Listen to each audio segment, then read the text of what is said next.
I see dead people. Hot shit. Here's Johnny. Stop. We have such sights to show you. Bring the motherfucking ruckus. Fuck you too.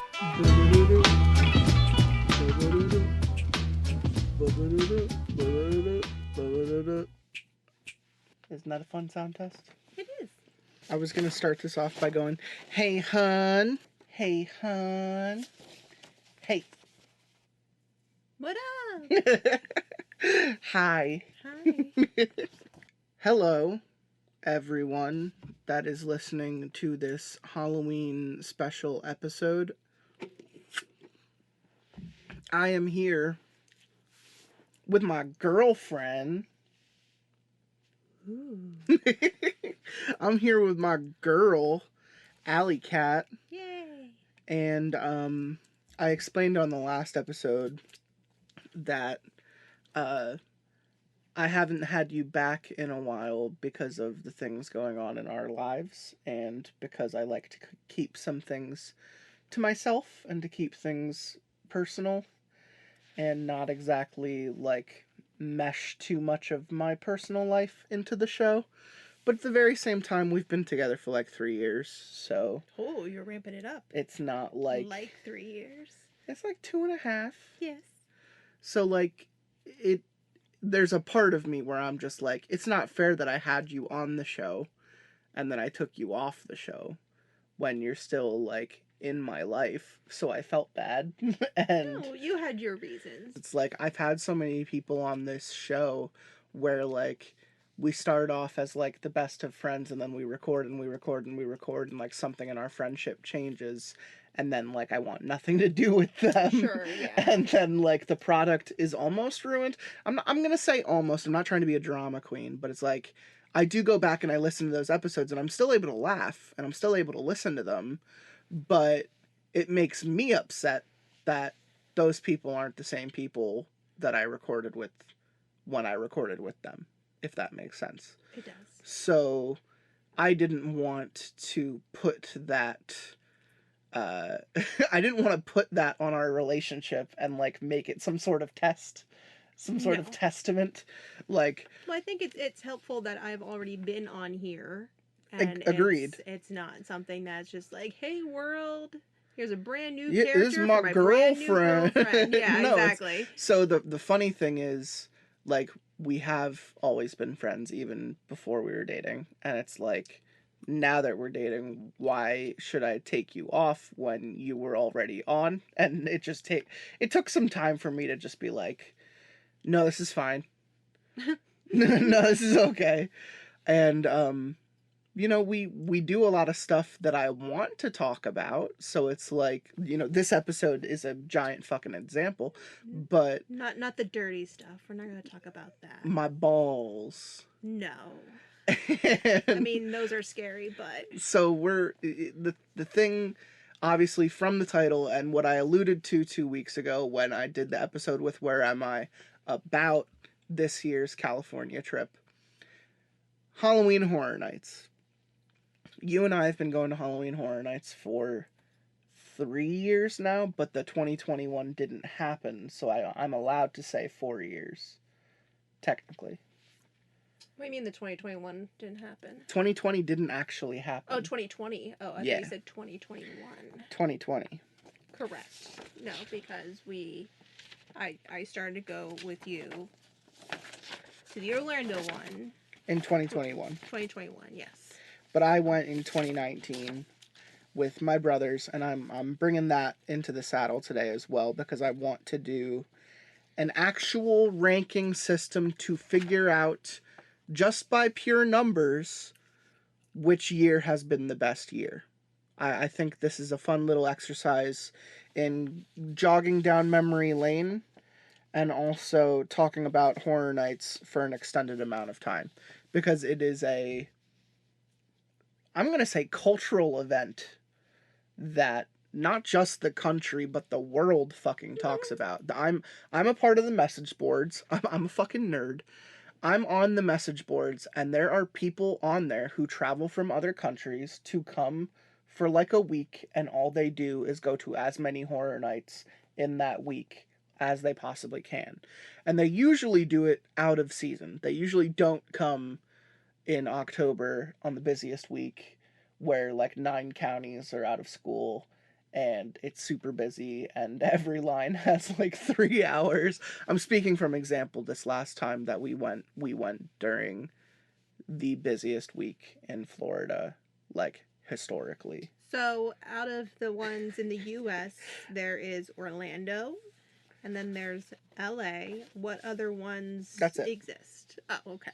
Oh, well, there is one in Tokyo. I thought so. There is one in Tokyo, but it's not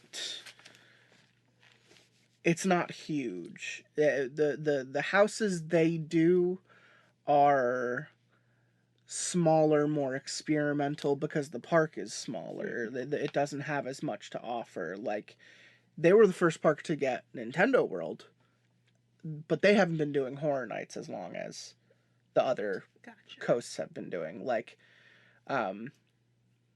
Hollywood, I know Orlando was the first Universal park ever made, but they made the Hollywood one very quickly on the heels of that one. So it's like, as long as those 2 parks have been open, they've been doing horror nights at those parks. Like, this last year, I think was it's like it's 33 or 32. Yeah, I think it's 32 because I remember seeing that number and going, "Oh, that must be how long that this must has be been which happening." version this is. Yeah. Yeah. Yep. 32 for Halloween Horror Nights. It's the 2023. 32nd Horror Nights. So they've been doing this for 30 plus years, because there have been some years where they weren't able to do it. There's also been some years where they did it at different parks only. Like, there's historically a year that they did it at Islands of Adventure instead of Studios, and they called it like the Islands of Fear, and it was this whole other thing. That'd be a fun switch up. Well, it's just interesting to think about because they have like Dr. Seuss Land and Marvel Land and all these other things. So it's like, how do you really dress that up when the theming over there is so immersive? Yeah. You're able to do it at studios in Orlando because everything looks like backlots.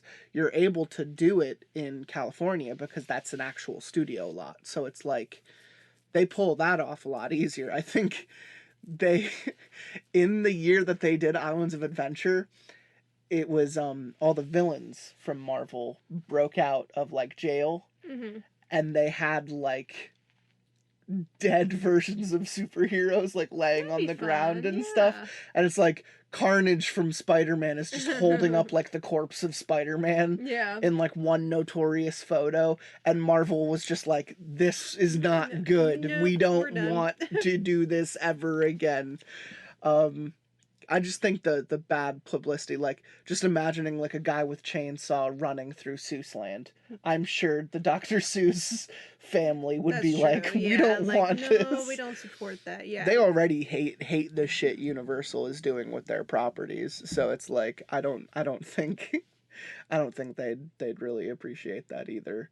But we're going to talk about Horror Nights. I'm going to talk about all the years we're going to talk about the years we've been together. I have a rating system that I made on paper here that we're going to be actually tallying to figure out of 60 points, which year comes closest to that 60 mark. Because what I found is there are different amounts of houses almost every year. So I added bonus points to get us up to a nice even 12 points per year, including some scare zones or some extra things that were happening those years that we can add to bump up that point value for that year, depending on how good or how bad that experience was. It's also going to be a little bit circumstantial because some years we had to deal with COVID restrictions, some years we had rain, some years we had crowds, some years we did better versions of Express and scheduling, and some years we kind of just showed up and tried to run it to the best of our ability. I said it on the last episode, I said it on the episode before that.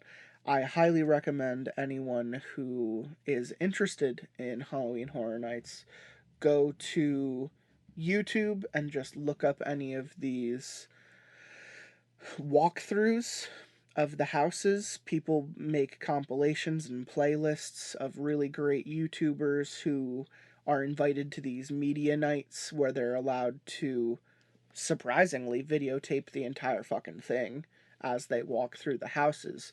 So if I had any like companion piece to this episode, to this podcast kind of talking about Halloween Horror Nights, go see what I'm talking about. When we talk about something being really cool and just really loving that experience, go actually look at the footage, go dive into it.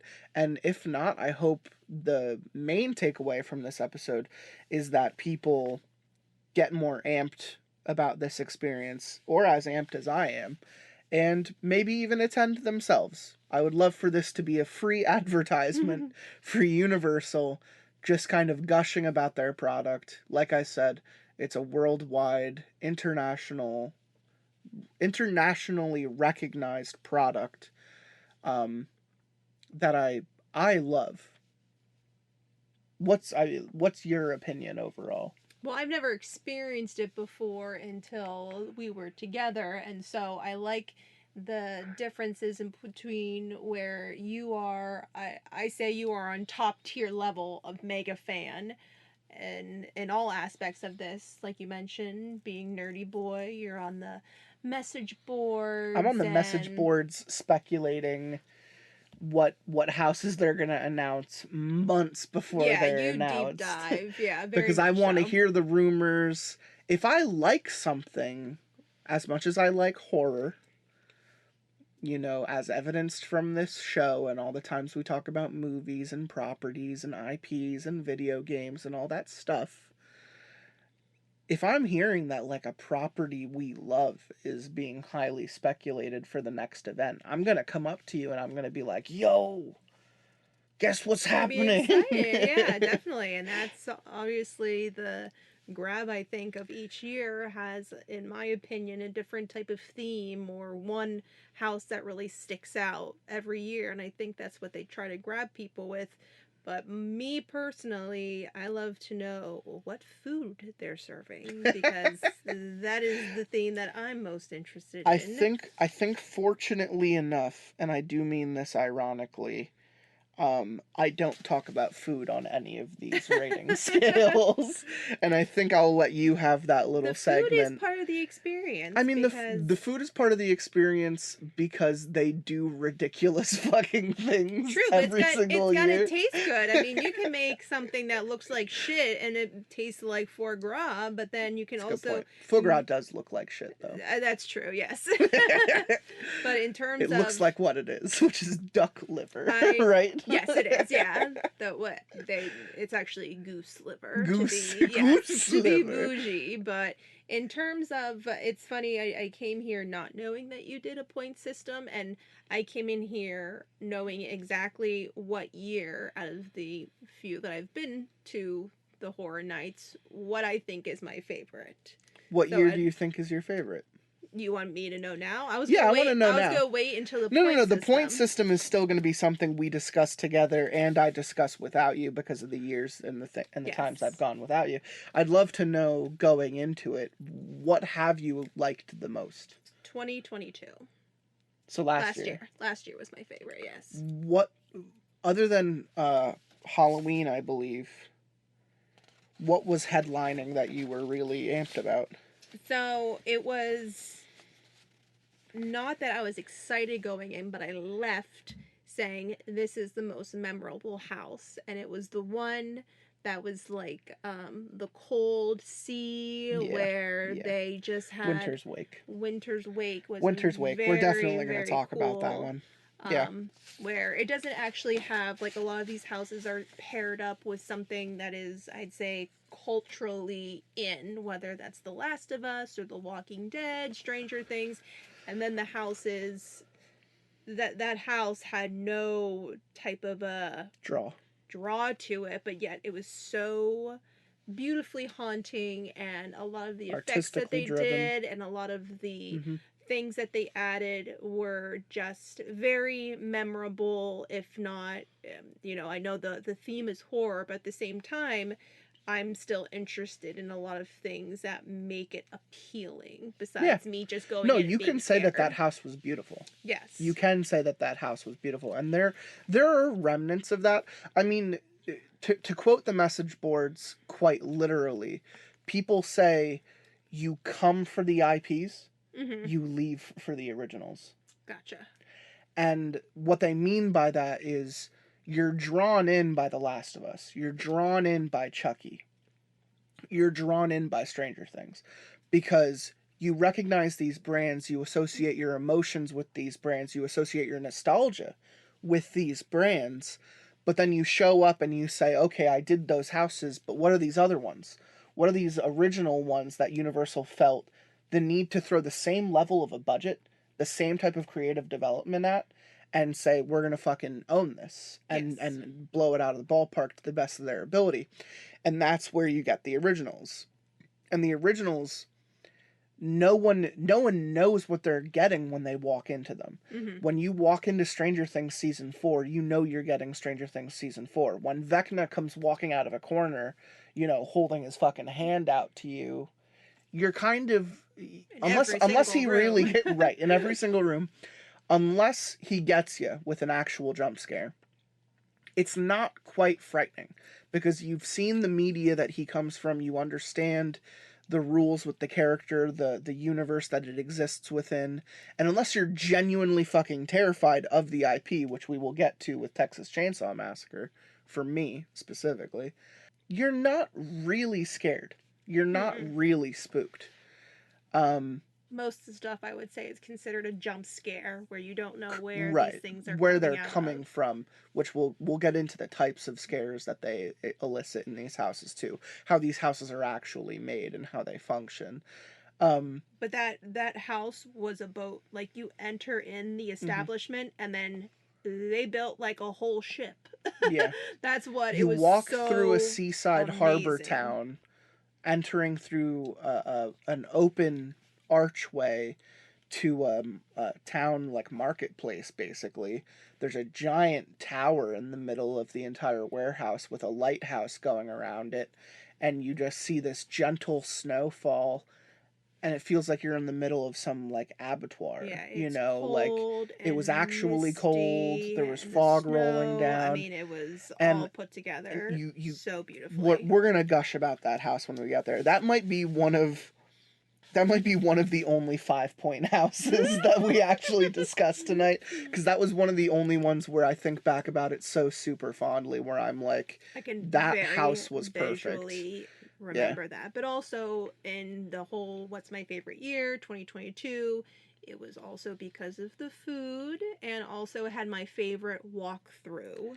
which is the scare zones where there's going to be the actors. We and do they're have all points. themed. We do have points for Sweet Yeah. Revenge, which I knew you were gonna want to talk So about. those were my. What was the food you remember from 2022 that you specifically liked? It was both visually funny slash gross, but then also good.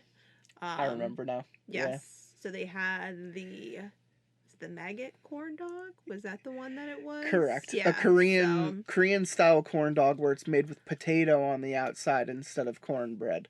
Yeah. And so it gives you this from looking from afar, the way the potato sticks melt onto the hot dog, it gives the look of being stringy, of being segmented, of being small. Well, it had like Rice Krispies on it, so it Correct. looked like It was deep fried with rice. Yeah, like maggots essentially It were was supposed to crawling be on it. the section of the park that was dedicated to was joking off of a meats Meetz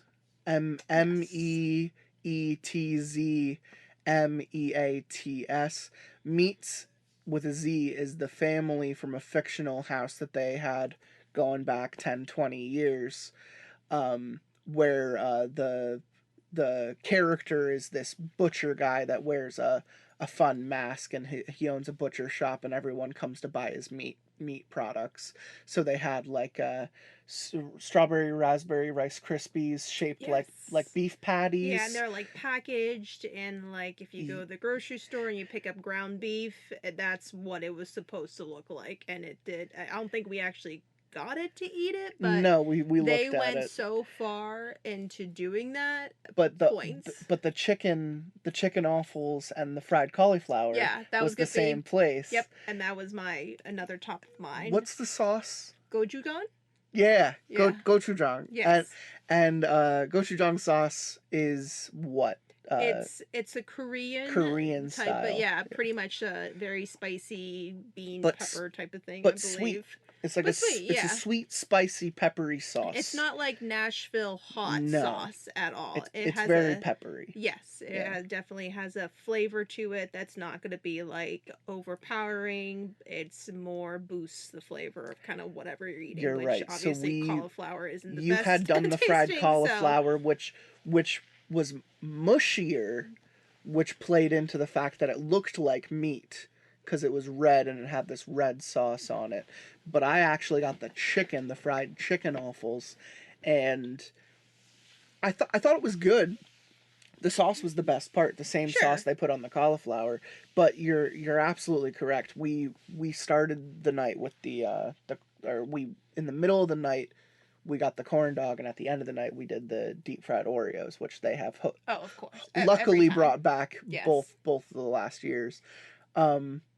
Yeah, the food is always cool to us because we also hit up Epcot's Food and Wine Festival at the same time we go to Horror Nights. That's just kind of a two birds, one stone coincidence that we get out of doing this trip.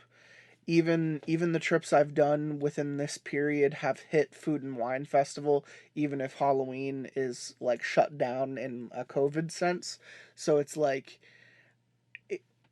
it's always about the food. It's always about the food. We're foodie people. We like good food. We appreciate good food. The snackiness aspect of it. Getting like a small plate to just walk around with, or a small treat to just walk around with, makes a amusement park experience just a little bit more heightened. Agreed. Yes. Yeah. So 2022 is your favorite year, not just from the most memorable houses in your opinion, but from the food. So and the scare zones. And the scare zone, yeah. So you really are judging the entire experience. Yes. When you're judging what is your favorite year. I'm definitely going to take that into consideration when we do get to that year. Because for the most part I'm not talking a lot about scare zones. Some of the more noted ones are mentioned, but I'm definitely not talking about food, and I think it's just because I didn't focus on the food the first couple years I went, and it didn't become something that they really put gimmick into really until the last like 2 years. Yeah, I mean, I honestly don't even remember any type of food being offered in 2021. Well, that's the funny thing is we literally had a soft pretzel at one point, and that's like, and I think that was a combination. I mean, I went in not knowing anything, not knowing what to expect. So maybe if the food aspect of it, I don't even remember if they were doing anything special enough because I was just so overwhelmed with what to expect. 100% were. But it's more of the gimmicky stuff they're known for every single year. Like the pizza fries, the twisted taters. Okay. There's always a hamburger with something crazy on it. They do that every year. Those are the standbys. But I will note the one that you coincidentally forgotten that I will always remember is the Texas Chainsaw Massacre house smelled like barbecue. And then when you left, they had a barbecue stand there where you can they had ears hanging from the stand, like prop human ears. Yeah, they do it up with that, yeah. And then they offer you a chicken leg and they laugh at you when you order it because they're like, it's not chicken.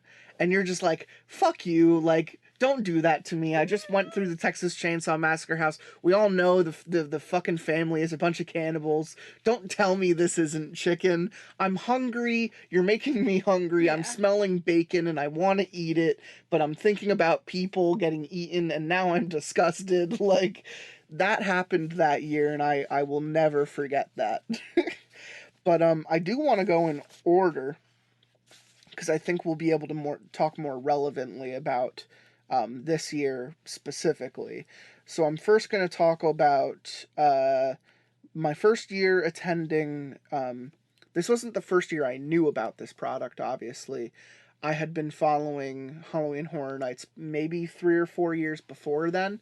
I had tried going the year beforehand, couldn't find anyone who had enough money to go with me. They weren't super excited about the IPs that year. There was a year that they did The Thing that I was really trying to go. There was a year that they did Alien vs. Predator that I really wanted to go. There was a year that they did Silent Hill that I really wanted to go. I've always had my ear to the ground about it, but I always said, damn, I can't get my fucking Florida trips to line up in October to find the right people to go with me, because people, like back then, people didn't want to travel in October. They always wanted to travel during the summer. They saved up their money for a summer trip, and I just couldn't line it up perfectly. And now that I'm an adult and we have financial freedom, we choose to go in October because it lines up with what we're looking to do at the event. There was a year with an ex that I was really fucking close from being able to go, and last minute she totally fucking ruined it for me and I didn't want to go anymore, so I canceled the entire thing and got it refunded. And I was like, fuck you for ruining this for me, because this was supposed to be something cool we could do together. And I don't remember what year that was. It was somewhere in the 2016-ish, 2013, somewhere in there. And that would have been my first year, but I'm actually glad I didn't go on that one because it probably would have just been miserable. Talking more fondly about the trip with my brothers in 2019, we were just on a whole nother level that entire trip. We recorded an episode in location, in a hotel room, in LA. Go back and listen to it. It's episode fun. like It's a good one. It's like episode like 112, 116, somewhere in there. I don't fucking remember numbers anymore. But my brothers, Spum and Cum, we had gone to California to visit some family and to just kind of do Disneyland, because we had done Disney World 2 or 3 times prior and we were just looking to change things up. Every once in a while you want to go to Disneyland because you've gotten tired of doing Disney World and you just want to try something different. Because it is very different. Don't let people tell you that they're the same product, because they very much aren't. Hollywood's park, as talked about 2 episodes ago, very different. Actually a live studio lot. Built on the side of a mountain. Very weird to navigate. Kind of like a straight line shot down the mountainside. One thing that is different between the one in Hollywood and the Orlando one is the tram. There's a tram, Yeah. right? We have a tram ride. The studio lot tour is done on a tram system, and during the day in Universal Hollywood, they will do a studio tour about an hour long, through the lot, through the various things that they have there, just kind of showing you all different aspects of filmmaking and some ride experiences that have been fleshed out into other attractions, and just, you know, stuff to wet your whistle when it comes to how movies are made. And at Halloween Horror Nights, what they do is they take you on the first 15 minutes of that tram ride, and then they write in some type of story about why they need to kick you off of it. And they do that right before the War of the Worlds set that is still in California, which is with the downed airplane crash. So it's always funny that they kick you off right at the section that looks, you know, the most catastrophic, the most chaotic. So, you know, they always come up on the speakers saying like, "Oh no, you got to get out of here, like the tram isn't working. You got to jump off and run for your lives." And you know, they naturally point you at a gang full of chainsaw people running around, you know, and they ask you to go through the set and, you know, just keep walking. And what's cool about the year that I went with my brothers, they did something called Toxic Tunnel, where they had turned a fragment of that lot into just one long, one-way tunnel of pitch black darkness, black lights, like neon UV paint, and just like people jumping out of the darkness with various weapons and shit.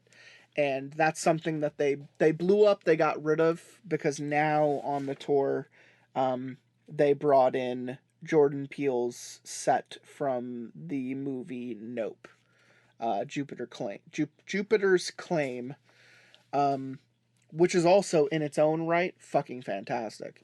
So the first year I went, all that I got was one long tunnel full of freaks, but this most recent year I went, I got Jupiter's Claim, which was really fucking cool.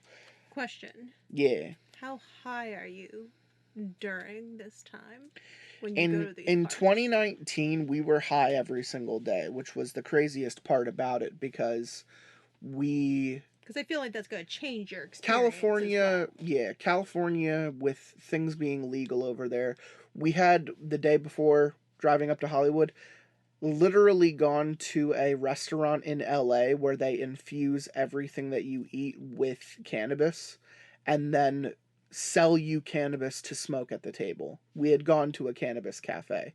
It is now closed because people realize how fucking crazy that concept is, but we were smoking weed at a table that we were also eating weed infused food, and it fucked us up so much that like we were so fucked up on this entire trip that it lingered when we were sober, that like when we were flying back home, we were all still like out of it. And when we got back and like smoked when we got home, it brought us right back into that same high. And what I told you when I got back from the most recent trip that I had to California, their weed is nuts. Their weed is 2 times the potency. Oh, yeah.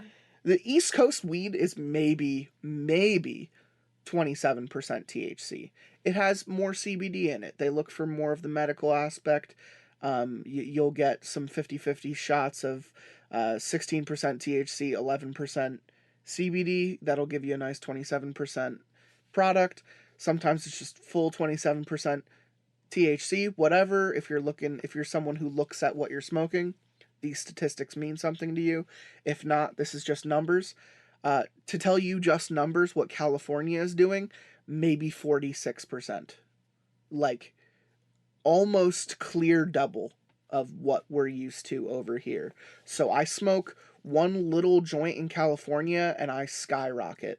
You know, I smoke triple the length over here and I'm fine. I'm functional. But I do even a little bit over there and I'm drooling. I'm comatose. So in 2019, we specifically did that trip because we wanted to get fucked up. And one of the first things we did was visit MedMens and just spend hundreds of dollars and then smoke every morning, afternoon, night. Before we did anything, we smoked. So before we went into horror nights, we smoked. We all smoked our own joint. We shared a joint. We had edibles. We had pills. We had drinks. They're liquid infused products. Enemas. Yeah. We did enemas. We shoved things up our asses and squirted THC into our buttholes. I remember being very anxious walking in this first time because I had so many expectations, but I knew I was too high to channel it the right way. So when you're high, let's talk about that for a second. When you're high, your anxiety can go in 2 different directions, right? You could turn into my brother where, and I'm going to say spum. Yeah, actually, let's use both of them as the polar opposite examples. You could turn into Spum, who is gonna hear the police in his head and immediately check the window to see if anyone has rolled up on our front lawn. Because that's how anxious weed can make you. Or you're like Cum and you just kind of fall asleep with your eyes open. These are the two effects of weed. You either get anxious or you get the opposite of anxious to the complete ignorance side of life. I would say I was rolling on the anxious side for this trip. So a lot of things were high energy, high stakes, which made the entire night pretty emotional and fast paced and, like I said, high energy. Some of the houses here mentioned were some of the best I've ever seen out of any of the years that we've went. So I'm gonna rate a lot of them pretty highly. But I always start each of these lists when we break down each of these categories.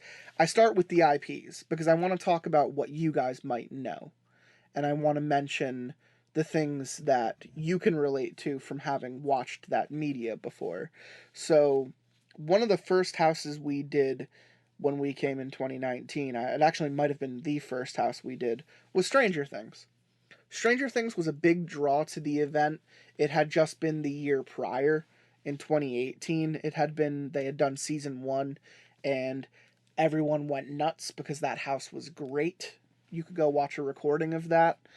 I've watched the recording of that house several times because I was not able to experience it myself, and it looks fucking awesome. It's basically just running around the woods and then running around the Upside Down, and they nailed it because they just have demogorgons around every corner, and they're full people in costumes just screaming in your face, and it looks so wonderful.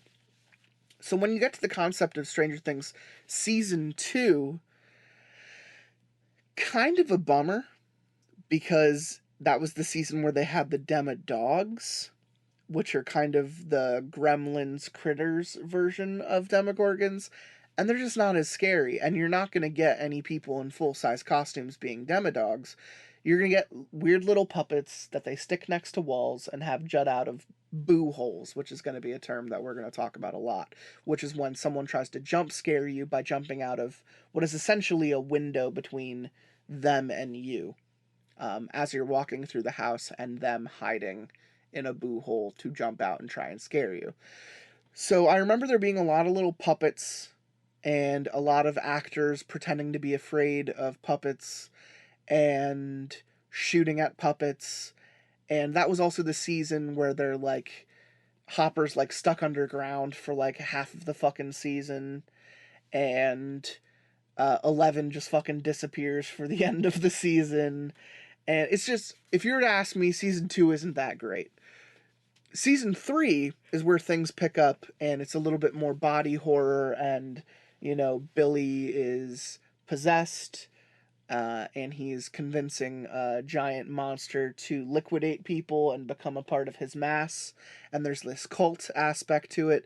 There's this crazy assimilation thing, John Carpenter-esque aspect to it as well.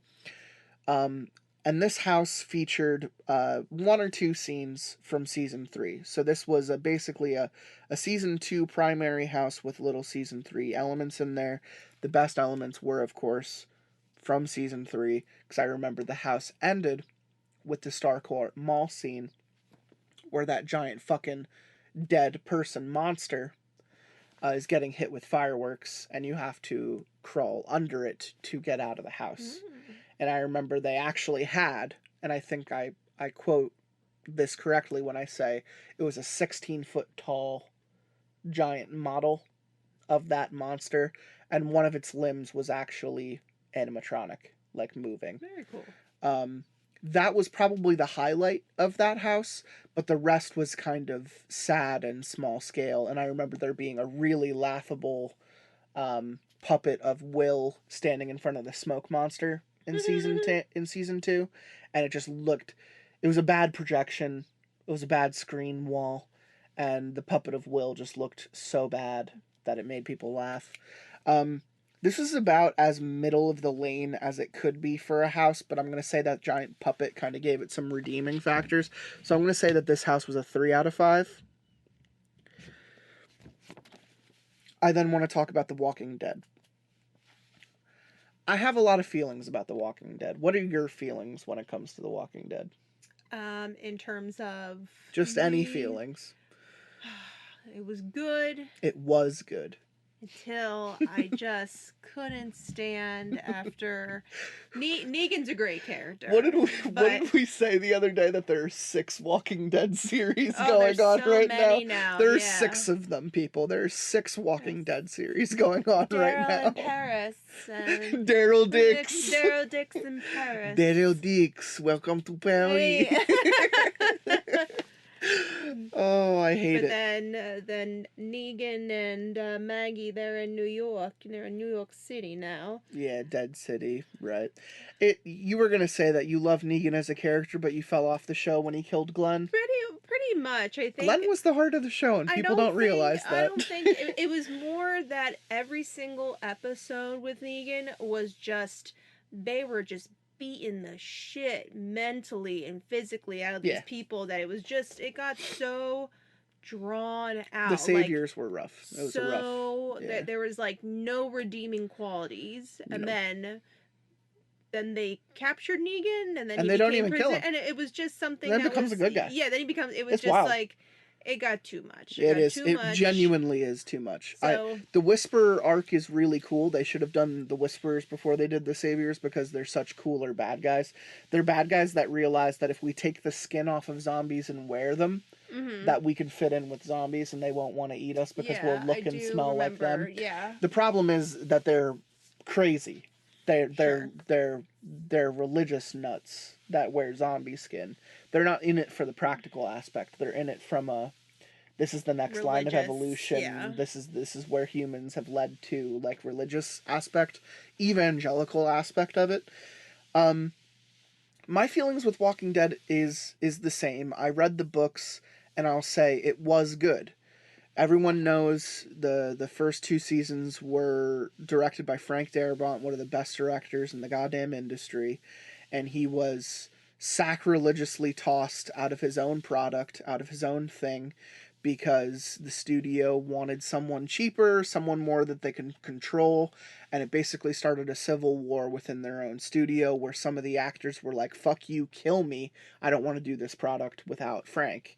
And that's why Daryl died, that's why John Bernthal died, that's why a lot of people didn't make it past season 5, because they just didn't want to do the show without Frank. That's why Andrea left. It's at least part of the reason why I think Herschel was chosen to die. You get a lot of big character deaths between seasons 2 and 5. Spoiler alerts.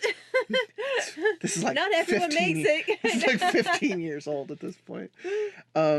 You get a lot of huge character deaths. For different reasons, both in the books and in the TV show. And I'm going to say the TV show is very trite in its execution. In the height of Walking Dead fame, Universal's, they made a deal with AMC that they were going to have a year-round walk-through Horror Nights-esque property in their Hollywood park, where any time of year there'd be at least 3 or 4 scare actors in there, in between the scenes, dressed as zombies, whose sole job are to scare anyone who walks through there. And it sounds about as successful as you think it is, because it wasn't very successful at all. People during the off-season at 10 o'clock in the morning do not want to walk through a haunted house based off of Walking Dead that has maybe 4 or 5 scare actors in it who know what they're doing and don't want to do it. Like, the scenes that they had were scenes from, I think, anywhere from season 1 to season 5. It's mostly woods and farm and hospital and jail. That's like the seasons that they covered for the attraction. And they, like I said, they had animatronics in there, they had scare actors in there, They tried to do a lot of stuff, but year-round wise, it just wasn't drawing in enough people. It's already been shut down and used as Horror Nights space ever since then, because it just, like, Walking Dead in general has died down in public acclaim, but also as a Horror Nights experience, they just haven't done it over the last couple years, and it's just kind of, it's beaten to death as far as I go. Like, dead horse beaten to fucking smithereens.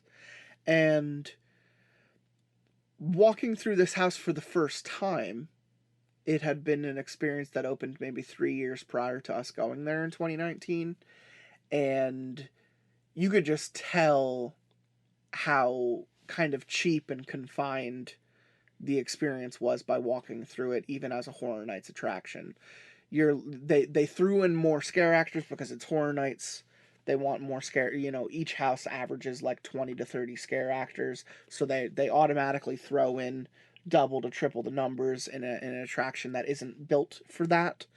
So it was awkward, because you could tell it was made to be this year-round thing, and yet you're being circumvented around 5 or 6 scare actors per room, and it's just dumb. It's just dumb, and it's played out at that point, and it was just kind of random. I don't remember any of the scenes being particularly good or cool. All that I would say is the one that stands out the most is the woods scene with Daryl and Beth, where they light that cabin that Daryl grew up in on fire, and they both chuck the finger at the cabin.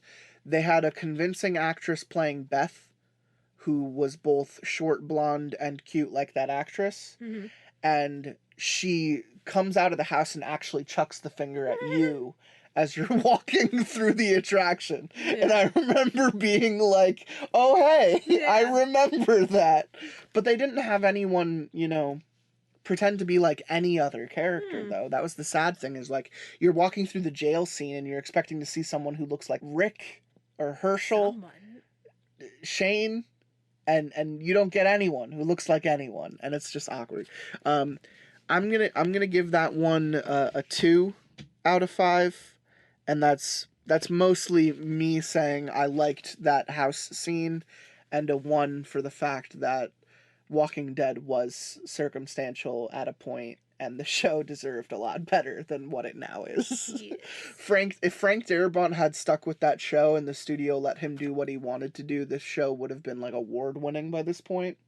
It would be viewed the same way like Game of Thrones has been viewed, instead of this giant fucking blown up cash cow that it now is.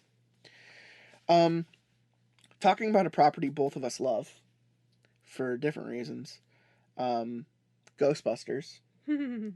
You just like bustin'. I do like bustin'. You just like bustin'. No, I always like Ghostbusters as well. Ghostbusters is fantastic. It's a fun franchise. It's not super horror. It's not super, like, it's actually one of the best comedies ever written.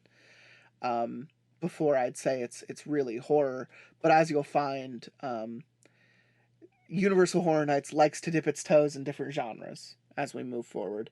I'm not going to wax too poetic about Ghostbusters. It was a fantastic house. They had 2 or 3 Slimers, where one of them is like an animatronic on an invisible, like, mirrored gurney, and it gets pushed towards you in the hallway scene where Venkman gets slimed. And that was super cool to see and feel like you're in that scene and Slimer's coming at you. They had wonderful props of the dogs. Okay. The big fucking Zool dogs, demon dogs. Those things are fucking terrifying. They scared me as a kid. They scared me in that maze. But they also, and this is the thing we talk about in the episode the most, they also had wonderful masks of Zool. So they got 2 or 3 chicks to play Zool. And they had great masks that had the same kind of hair, mohawk, buzz cut, but giant stretched out facial features. Okay. So that when you turn a corner, they'd pop out of a boo hole and just get right in your fucking face. And in my head, they just fucking nailed that house. I know I said that I'm not going to give many 5s out, but Ghostbusters was absolutely a 5 house. I remember Ghostbusters as the ride and Universal Orlando. It wasn't It was really a like a ride. show It was more with of a special show. effects where they Yeah. used like Pepper's ghost and props It was and fun. It was entertaining and memorable to the point um, that it satisfied me. I think yeah. it was a fun attraction while it was there. The coolest thing about this house, and you again recommend watching it on YouTube, is when people would use the guns, the blasters, they would put them up against the wall, perspective wise, and then the wall would have these hidden lights rigged to the wall so that when the actors stood a certain way it looked like their blasters were shooting stuff Oh, out, okay. and then That's how they did it. it would hit like a ghost off of the wall, and the lights would be wrapped around the ghost, so it would look perspective wise like they're shooting the beam right out of their gun, but really they're standing next to the wall and the lights are attached to the wall. This house had really cool Stay Puffed marshmallow scenes where you're kind of like in the house and you see the giant marshmallow guy in the background, and then you turn the corner and it's just his head like next to the side of the building, and they actually had 3 or 4 actors standing there like zapping him, or maybe they were mannequins, 3 or 4 mannequins standing there zapping him, and he just looks really angry to be blown up into pieces. That would have been a good fun food creation, like Oh, I'm sure they marshmallow had something fluff. marshmallow related. Yeah. We didn't pay a single fucking second of No. attention on food on this trip. Um, the next one, again, not going to talk about it too much because there's already an episode dedicated to us talking about this. Killer Clowns from Outer Space. I'm going to give it a 4 out of 5, and it's mostly due to our walkthrough of it. I remember seeing a lot of empty scares, a lot of empty spaces. When I go back and I watch this one redone, I feel like there's like double the amount of scare actors when I see it in video format. I also don't love the movie, so it's hard for me to like place the same amount of respect into the franchise when you're walking through it and you don't have any like nostalgia for it. Sure. So like I'd give Ghostbusters a 5 because they fucking nailed it as far as what I think Ghostbusters is about, whereas I only give Killer Clowns a 4 because I don't know the movie as well, and the house only kind of does like half of the scenes well.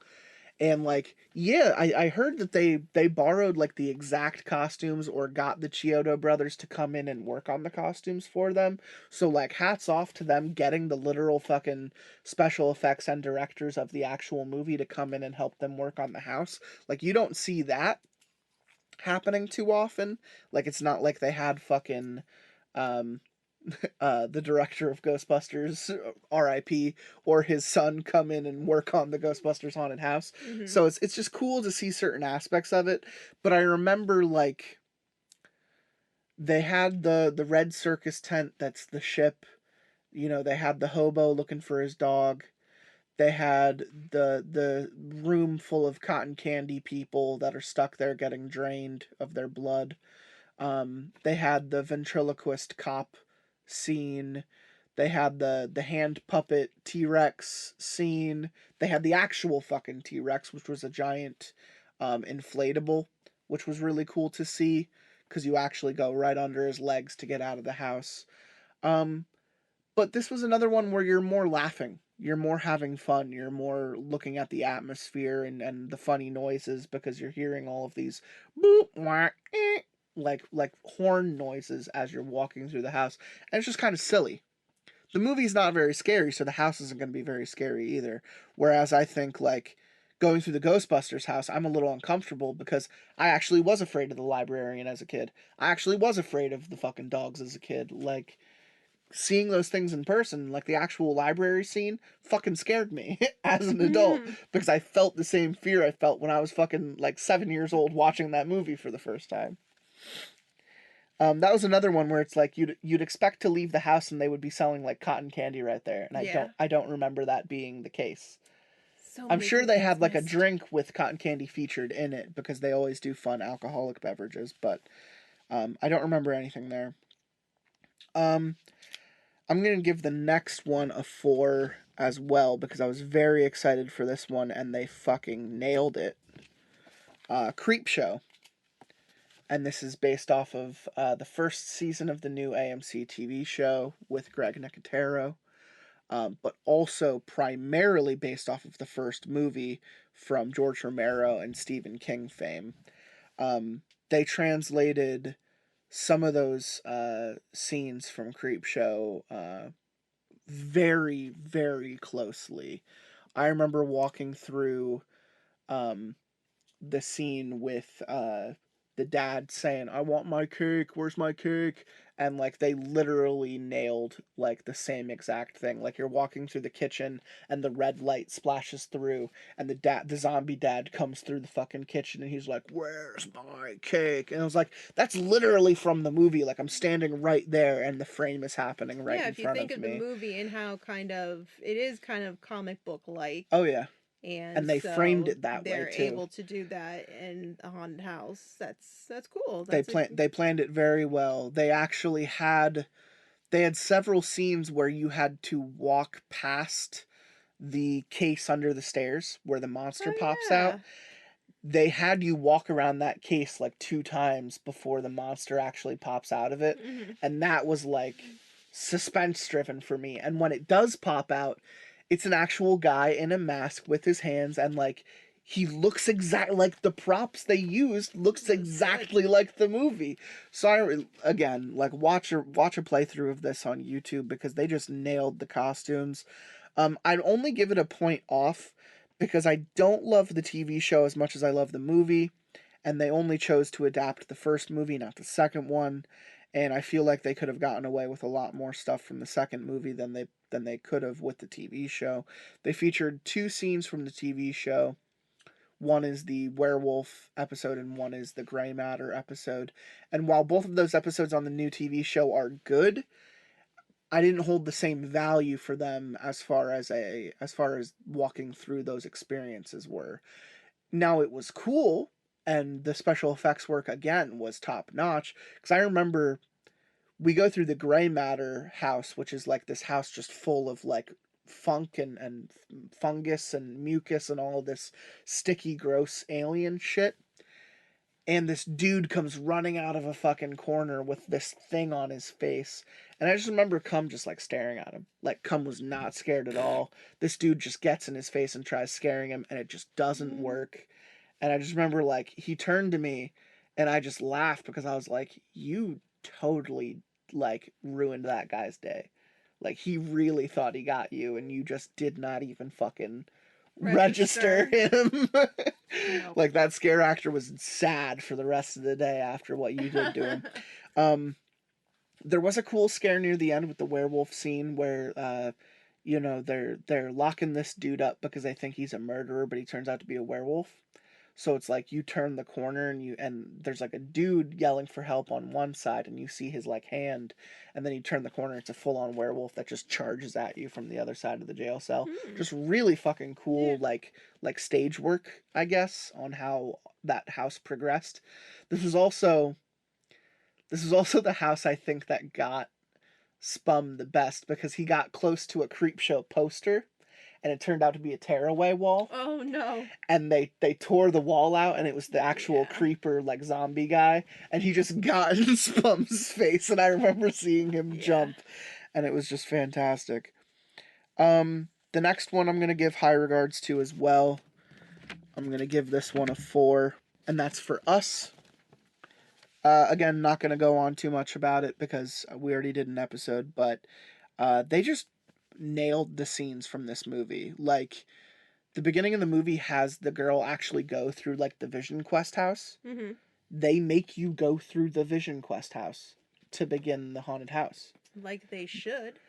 We are in California, and they actually built the same entrance from the movie for the house down to the shitty, like, scaffolding work to get up to the house.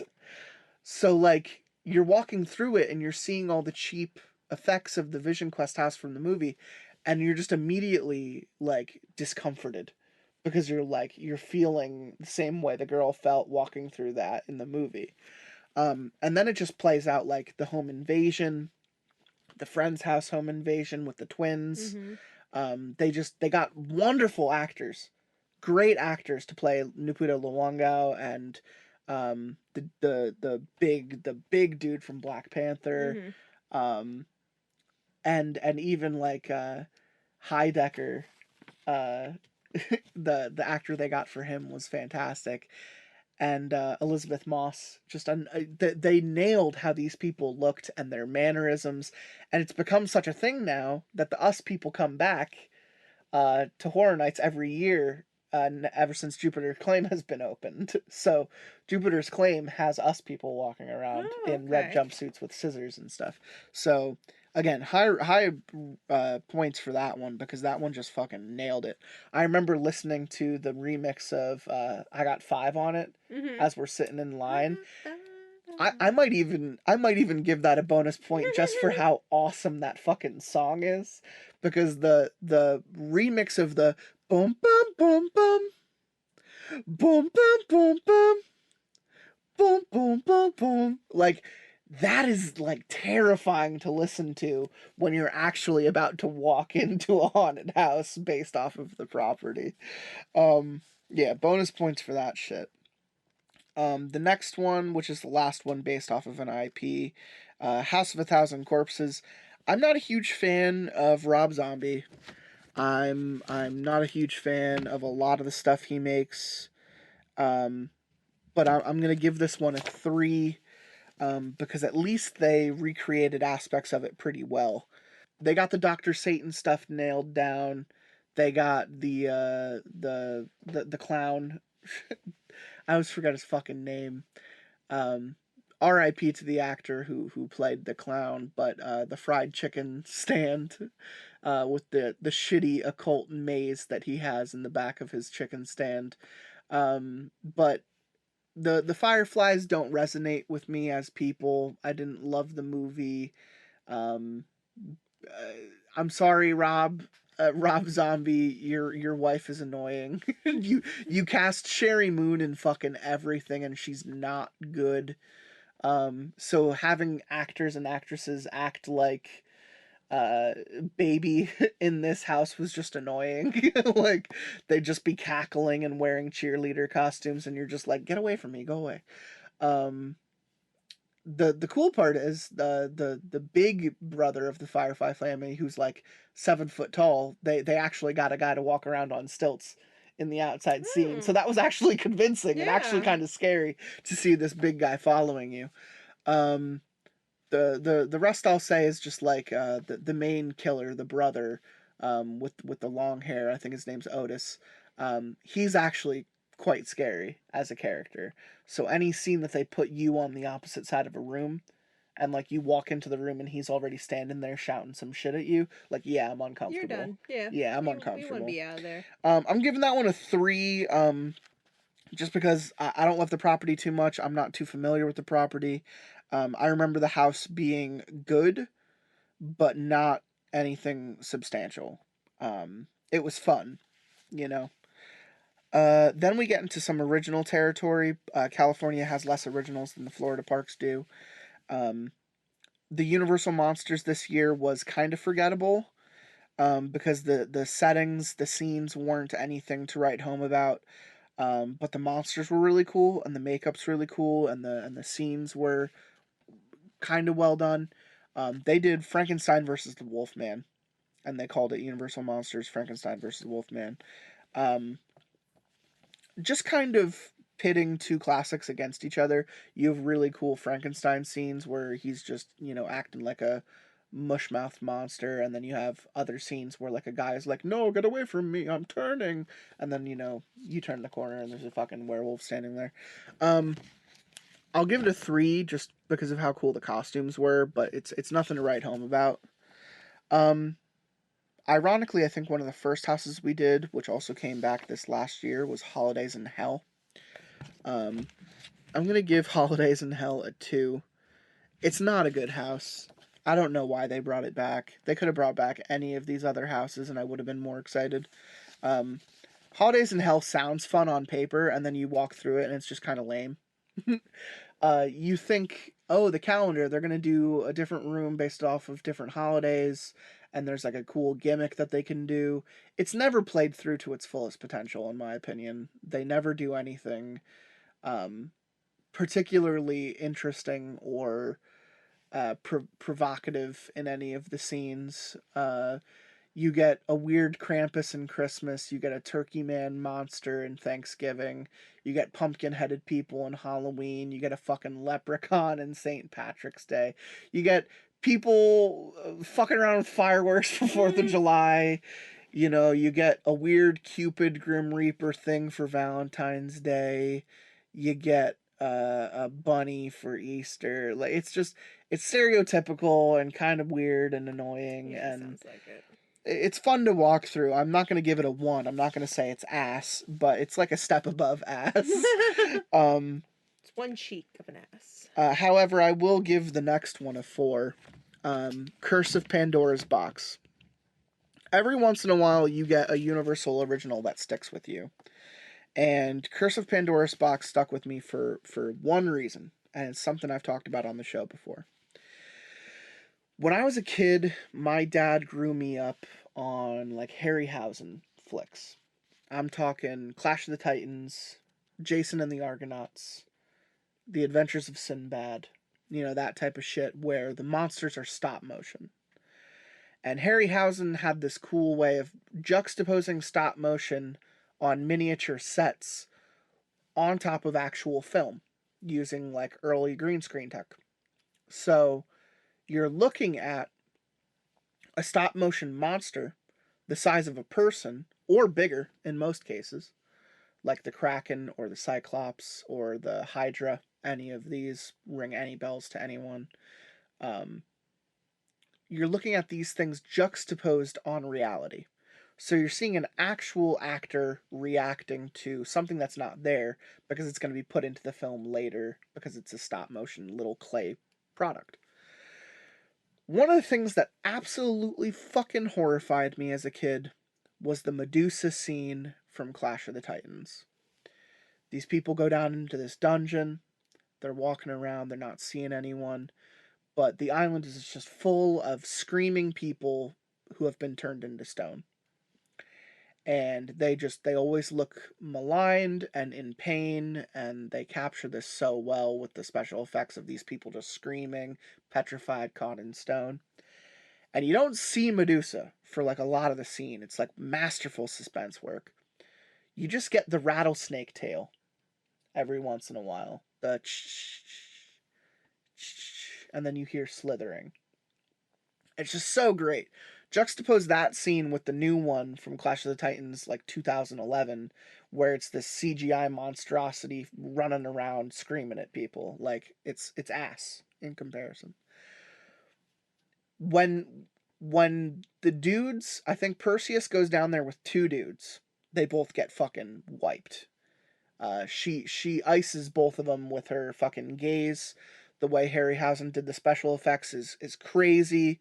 She's crawling around on her arms, dragging her fucking lower snake body around. When she fucking turns and makes eye contact with these people, and all of the snakes go rigid and stare at the person, and her eyes just go wide, and her mouth just fucking fork tongue comes out. That shit gave me nightmares as a kid.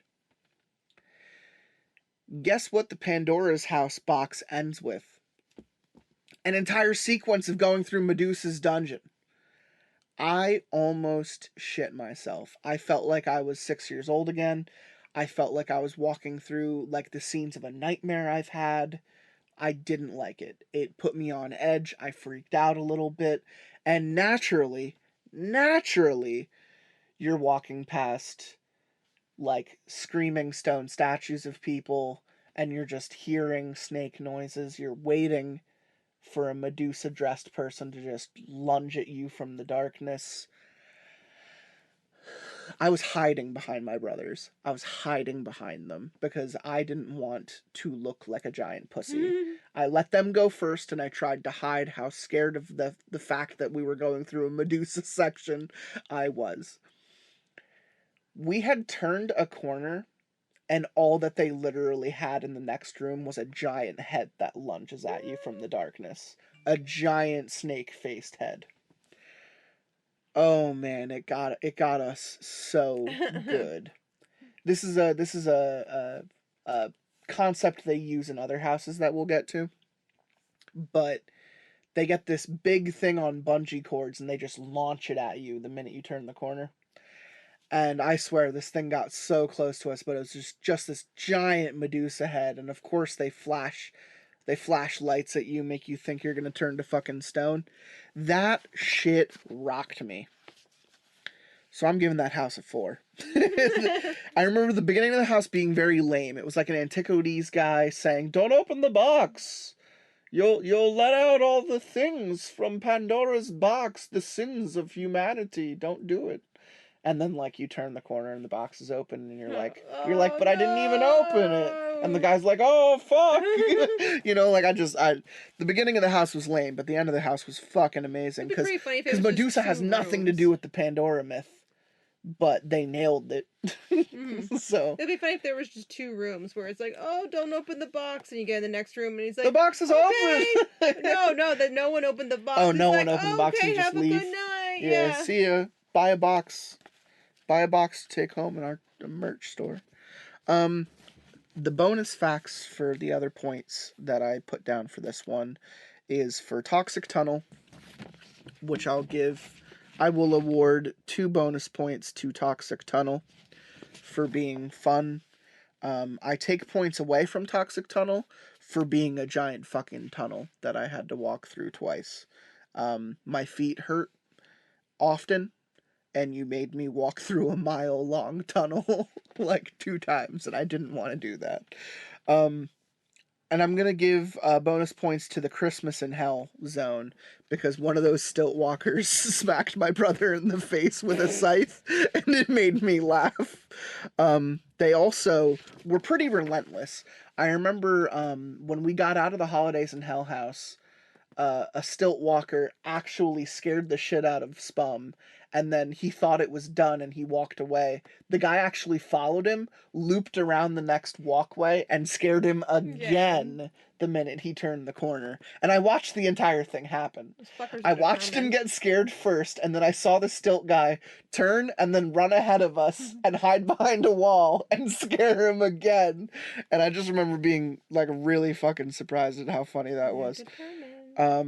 So adding up all these points out of 60, I have 5, 9, 11, 14, 17, 21, 25, 29, 34, 36, 39 out of 60 for 2019.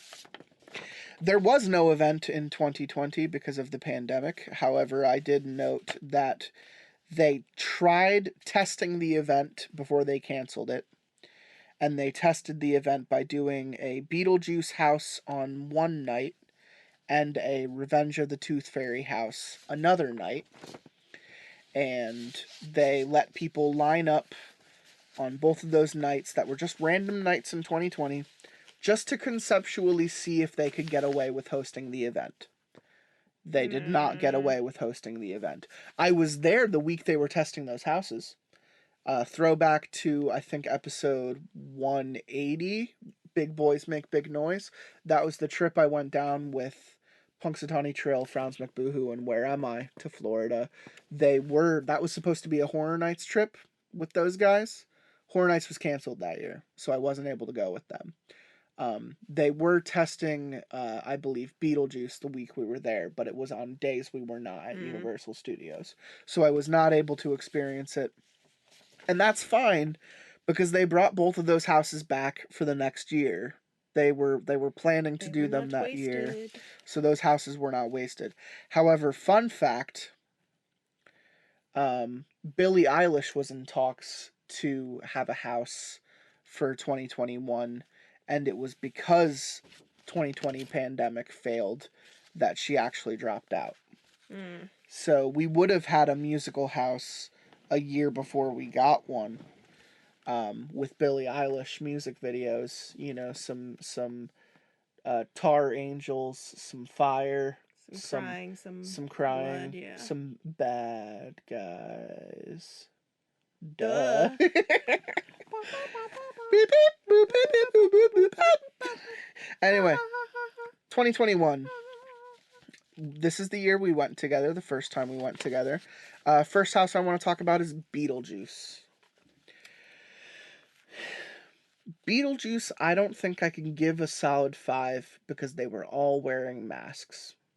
And Well, it's so let's tough when they're either behind plexi well, yeah, or wearing let's make masks. sure that the audience understands that This was COVID. this was COVID time, so any boo hole had a plexiglass. So it's like if you looked into a hallway, Mhm. you knew where people were standing behind. So the Because you'd element see of the reflection suspense of the was glass. different. Yeah, you didn't have suspense. Walking through these houses was more of an exhibit because you're not actually actively being scared because they can't jump out at you, they can't get near you, and everything is being telegraphed because you're seeing the reflections of the boo holes, or they stand far enough away from you that you're not scared by their presence. Yeah, exactly. Um I want to give it a 4 out of 5 I think that's legit. because I think they nailed a lot of the scenes. Like, I loved the whole chalk doorway walking through the bricks into the underworld, and they actually had the office, the waiting room. Yep. With the secretary, and the secretary was legit straight out of the movie, looked the same way, talked the same way. We get to the football players jumping yeah. out at you, asking where the bathroom is and shit. Like, it was a funny house. Like, Sure, it's this brings fun. me back to Killer Clowns. This brings me back to Ghostbusters. Like, this is more of a fun house to walk through. But it was because of COVID and it was because of the event that it wasn't to its fullest potential. Because Beetlejuice used to have a show at Universal, the Halloween Review. And now it's at the Coco Bongo Club near you in Mexico, In Mexico. Cancun, and Playa del Um, Carmen. we we have seen we had seen the show several times. It's a fun little ditty where he just fucks around with the classic monsters, but knowing that and seeing him walk around the parks during the day, I don't particularly find Beetlejuice scary or like mean or disheartening or annoying or any of that stuff. It's just sad to see that like we couldn't get a house to its fullest potential because of how shitty COVID was. Do You you know, think that would have changed things if it a didn't have? Yeah. 100%, 100%. But like I need to rate it as authentically as I can because it was a product of the time. That house could have been a 5 out of 5. Would you agree that it's a solid 4 though? Yeah, I just wouldn't know how you would be able to escalate something like that because it's very much to the point in like you can't really stray away from Beetlejuice scenes. People are expecting to see the, the doorway and them going in the doorway and going into the, The snake, waiting world the and the snake snake and head, yeah, it's very the snake-headed predictable. So Beetlejuice, the carousel-headed Beetlejuice. I think did they or did they not have a giant sandworm? I think they did at some point. Yeah, I think they did, but I wanted it to be played up more. Because that's like one of my favorite aspects of the movie. It clearly would have just been better if you would have been able to remove the masks from everyone, remove all the plexiglass, and have the actors really ham that shit up. Sure, yeah. If they were able to get into your face like that house would have been so much better. Which is why I'm gonna juxtapose it with my next opinion. I'm giving Haunting of Hill House a fucking 5. Just straight up. Haunting of Hill House was an amazing house to walk through. You actually feel like you're walking down these cold, dark, empty hallways. And some of the scares in these houses were unlike any other scares we've ever seen since, really. Walking underneath the bent neck lady as she's floating above you just as like a prop, like That was scary. terrifying. They had the bowler hat, the tall man, the bowler hat man that Lucas is afraid of. They had him around 2 or 3 different corners, and because each of his appendages were like stilts, essentially elongated he'd be able to reach out at you, and it would blur those COVID lines at the time. Like, this is a house that was able to get away with the COVID shit. It was, because they had ghosts behind false walls and like Pepper's effect ghost walls. They had props. They used props for ghosts, so they were able to stage them in strategic areas. So you'd turn a corner and see like the flash of a ghost, but it wouldn't be a real scare actor. It would be like a fake bent neck lady, and then you'd be like, "Oh, that scared me more because it's in my fucking face." Yeah, you know. I mean, they should have that house should be a 5 or nothing. Like, that is the best setup that you can get to get a horror house. You are given everything that you can in every sense of that show to make into a horror house. So it should be 5 or nothing, essentially. And I'm also Can't speaking from how half-ass that. much I'm also speaking from how much I enjoy that show. Like, when you have such strong feelings about a property and it doesn't hit all of the marks, you are a little bit disappointed. That is the reason why Beetlejuice is a 4 and not a 5. You juxtapose that with something like like Haunting of Hill House, and you're like, well, if they're able to do it, why am I not feeling the same way about something else? And it's just like, it's within the constraints of what they were able to pull off at the time. I just think Hill House used everything to its advantage, and it promoted an atmosphere that I actually enjoyed. And like, let's not forget the artistry behind it. Like, how did it feel walking into that house for the first time Oh, sure. and actually seeing the giant facade Yeah. of Hill House, and like actually walking into its front Oh, door? yeah. Like, I remember seeing that when we got in there, and my jaw like just dropped. Yep, I remember that. I just turned to you and I was like, they actually have the red door. They have the little girl in the window looking at you. Like, they nailed it. They just fucking nailed it. And that's one that you can't, and I will say this, that's one that you can't actually watch a video of on YouTube and get the same effect, because this one was definitely playing off of the darkness aspect of how walking through a dark, empty house actually feels, with the statues and the shitty wallpaper, and like they pulled the scenes right out of the show, so it's disorienting, how dark that is, and that doesn't play well with cameras sometimes. The next one we'll talk about playfully, but I don't know where I sit on it for a rating. Texas Chainsaw Massacre. When you're in a haunted house scenario, whether it's a local hayride thing or a local, corn maze, or a big multi-million-dollar house like this, and you hear that chainsaw rev up for the first time, and you hear yourself getting closer to it, nothing quite gets you to elicit that reptilian flight or fight response. Sure. Quite as much. I know that this one tested my mettle a little bit. It made me a little uncomfortable.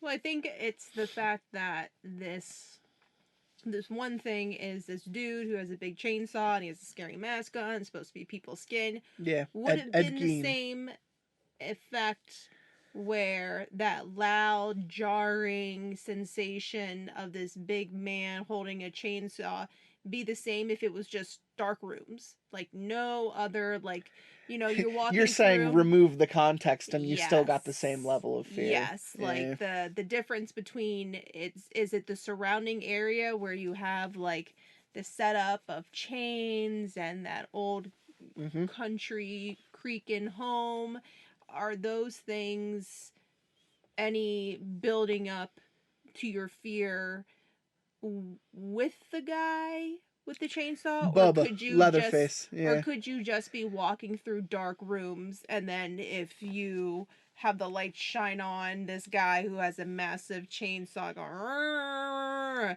that would still scare the shit It would still out scare of you.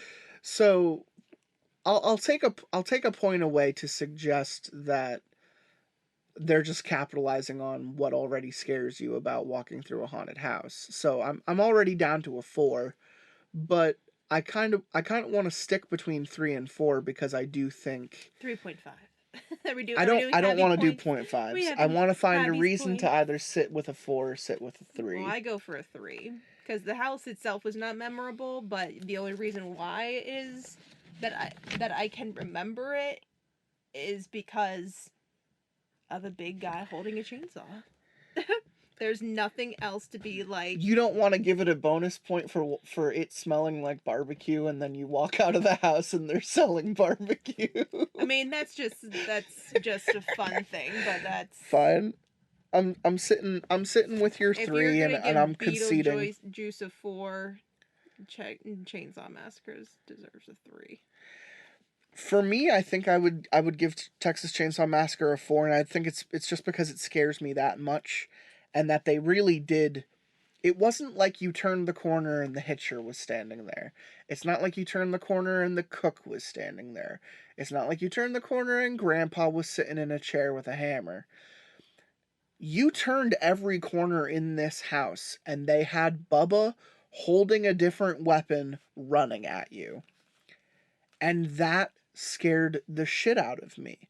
I turned every corner, and Bubba was holding a different fucking weapon each time. Like, he's holding a sledgehammer, he's holding a knife, he's holding a chainsaw, he's revving a chainsaw, he's coming at you with a chainsaw. So it should have been he's called hitting Bubba's house. But that is Texas Chainsaw Massacre. Leatherface is Texas Chainsaw Massacre. So, like, yes, you get to the dinner table scene, and they have a woman strapped to a chair sitting next to a prop of Grandpa with the hammer in his hand, and she's screaming and she's saying, "Help me, get me out of here."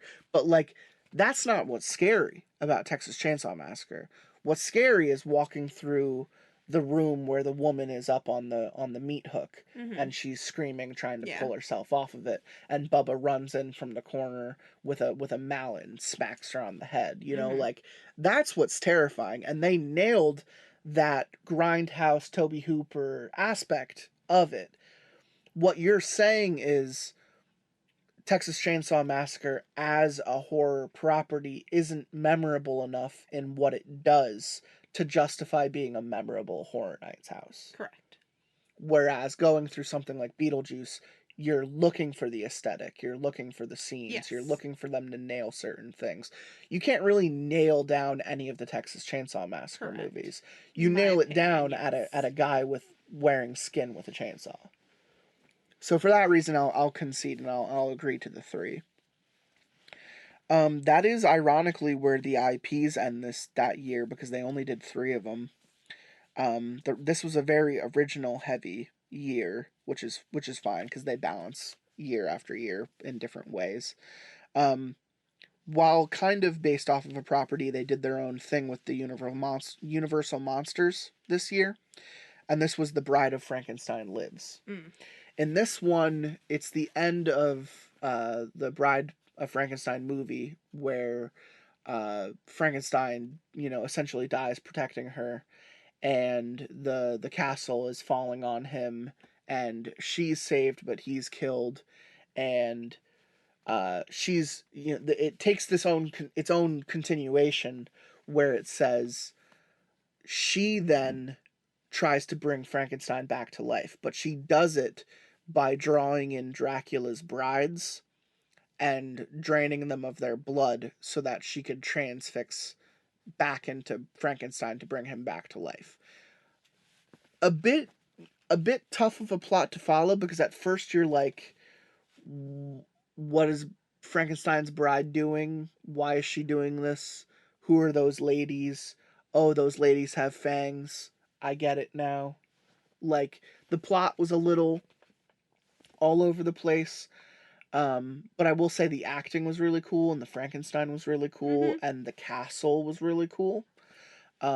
Mostly the castle. They nailed, like, you walk into that first room and it's like a castle on fire, and she's like screaming, trying to pick up the wall, trying to pick the wall up off of Frankenstein, and he's just laying there all dead. Like, that's cool. But I would probably take a point off for the convoluted plot and a point off for just, like, being one note. You're kind of just watching like room after room of a bride just like yelling. Yeah. Do you remember anything Not particularly about that no. house? I want to give that house a 3 because I'd really only say that its biggest demerit is that it doesn't do anything more than what it set out to do, and it's just that. Yeah, that's about it. Here's a fun one though, and I'd like to see where you land on this one because I think it was one of the first originals that we did on this trip. Puppet Theater Captive Audience. Was that the one with the movie theater where it wouldn't shut up? They go, that's so good, the movie. No, No. we'll talk about that one. So Puppet Theater Captive Audience was the one with all the dolls and all the puppets. Oh, okay. And the marionettes. Mm. And the plot was that the facade on the outside was this old broken down theater, and we had busted out a wall and we were breaking in through the back of it. Mm-hmm. And you go in through like the changing rooms and the puppet rooms. Okay. And then there was that stage where the person had a giant marionette of Yeah. a woman dancing Mm-hmm. on the stage. And it ended with you like going back through the like costume rooms and the puppet rooms, and you're just trying to like escape this shitty theater.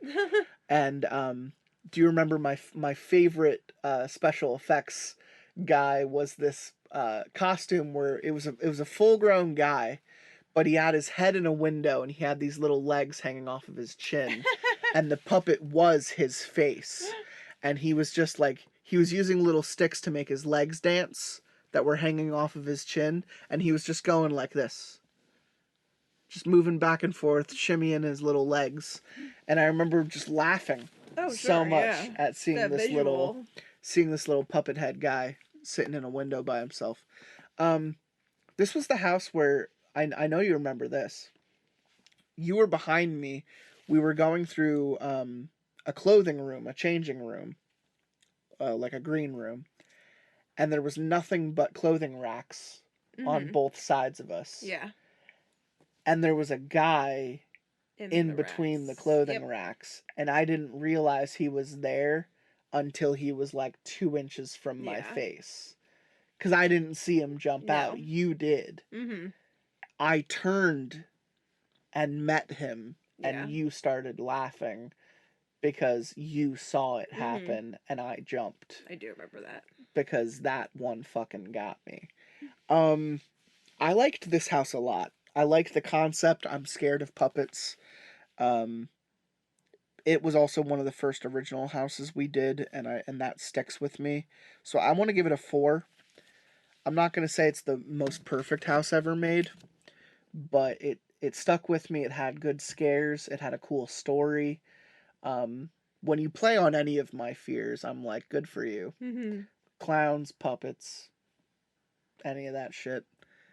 Now that you remember aspects of it, would you agree with a 4, or would you probably go down from that? No, I think that's good.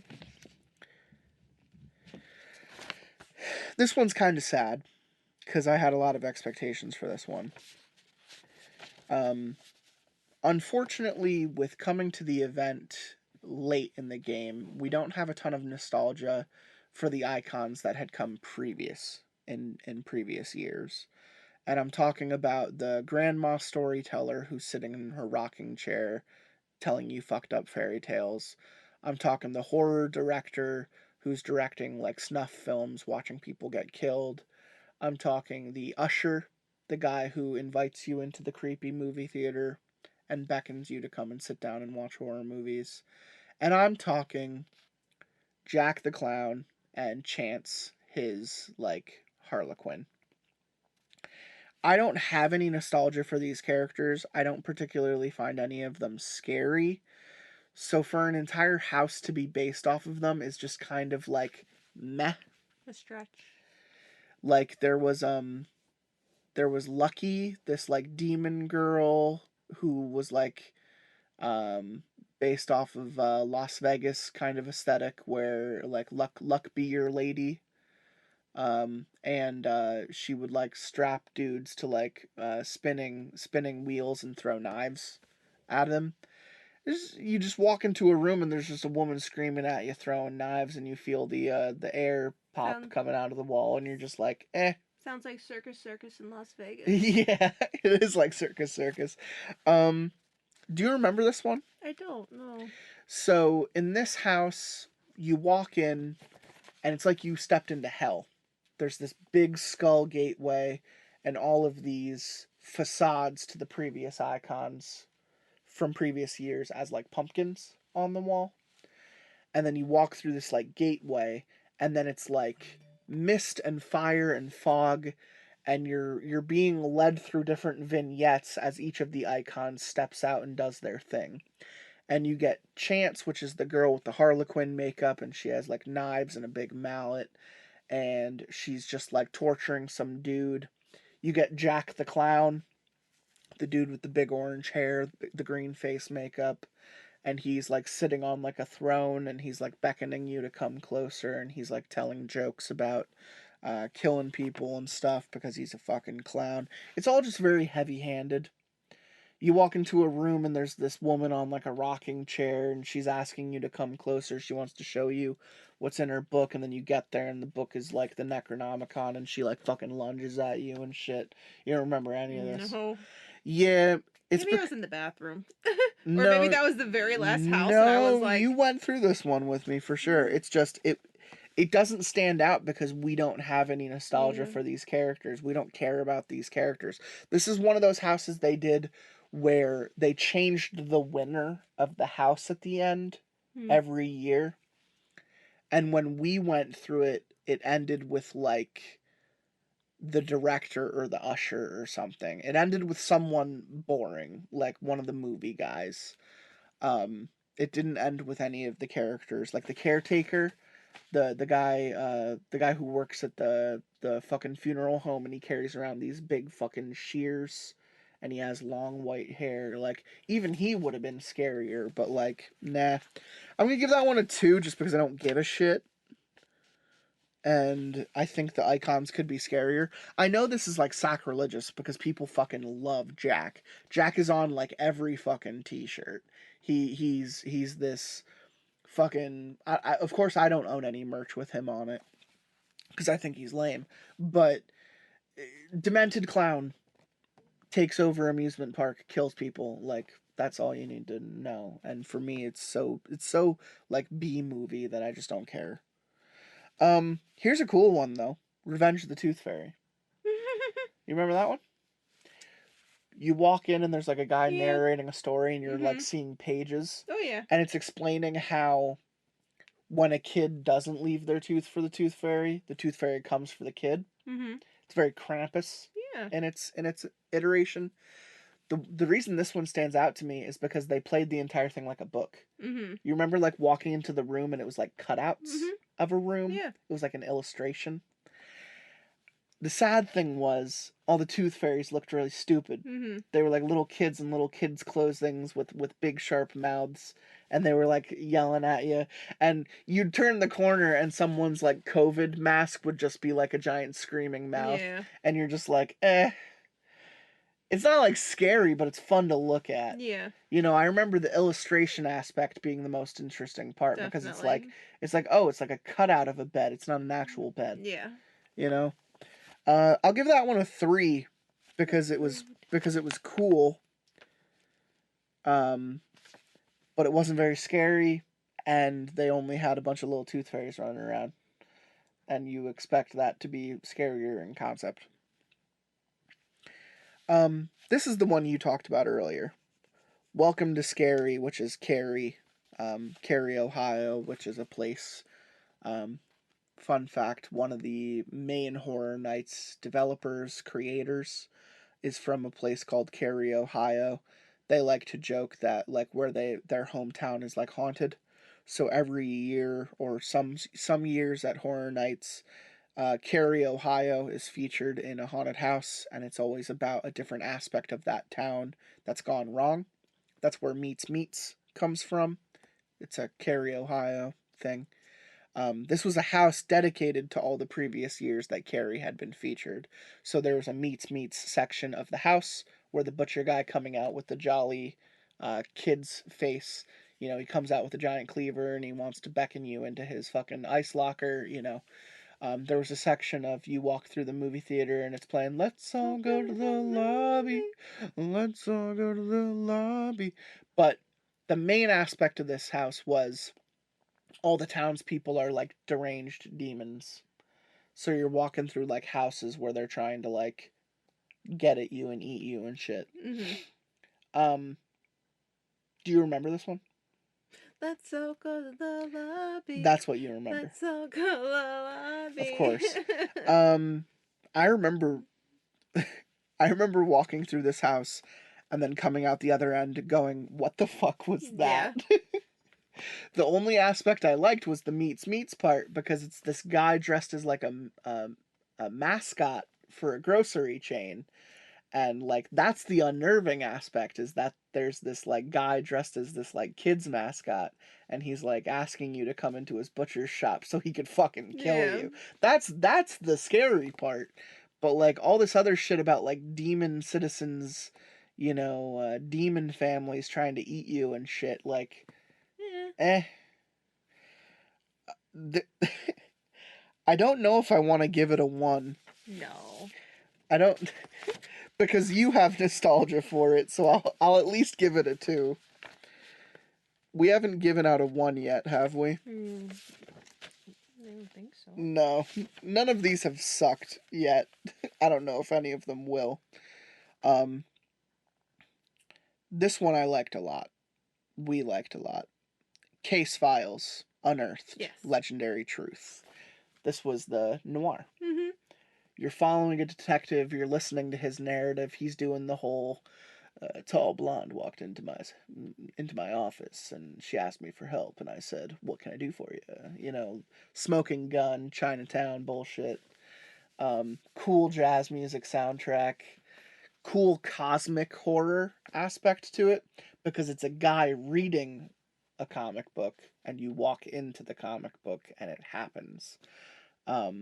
I remember going to the Kitty Cat Lounge in this one, where the chicks turned out to be giant cat creatures, which you liked a lot because you like cats. But I remember the ending being a little confusing because the guy gets transfixed from reading the book and the cosmic entity makes his like head explode or something. Like you turn the corner and the guy's eyes are just missing and there's these lights just pouring out of his eyes and you're just like, oh, that's the end? That the book just killed him, essentially. I remember this one being a lot of fun, and I remember because you and I are nuts for noir. Yeah, I think it was very enjoyable. That we liked it. Yeah. Not a lot of people liked this one. Sure, because it's like a rated G out of all the horror type. That's a good point. People go through haunted houses and horror houses expecting to be scared, and this was like a stroll in the park, so I can understand why people didn't like it for what it was, but aesthetically it was pleasing. I'm gonna give it a 4 because I like it. Ooh. It's a good one, in my opinion. They need to do more houses like that, because even we were going through the tribute store this year, and they had that guy Boris Schuster, the detective. They gave him a room in the tribute store this year, and it was really cool to like walk through what is essentially like Sin City as a comic book setting. And then the last house for this year, Wicked Growth, Realm of the Pumpkin. You remember this one? I remember the outside of the house being just pumpkins really fucking cool. everywhere. It It's a was giant really cornucopia of pumpkins. Yeah. The plot for this one is the Pumpkin Lord. He has risen. I think every 31 years the Pumpkin Lord rises and claims people to sow his oats, sow his crops. He wants to fertilize his crops with your blood. Gross. Children of the Corn-esque shit. Here's the fun story I remember from this one, which I'm not sure if you're gonna remember, but this is one of those houses that plays off of smells. Like, you know, we mentioned the barbecue smell for Texas Chainsaw Massacre. This one smelled like dirt. The entire house just smelled like dirt. And it's because you go underground, you get drawn into the root system. Take a dirt nap, that's why. You get taken down by the Pumpkin Lord, you get drawn into his into his crops. You get taken underground to see where all the pumpkins are being grown, and you're following the green glowing vines, and you're turning all these tight corners, and all these pumpkin people are jumping out at you, vine people, bush people, corn people. And we turn a corner and there's a big fucking pumpkin in the room, and there's all these gnarly roots hanging off of him. And I saw that at the top of the pumpkin is this dude pretending to be a part of the pumpkin.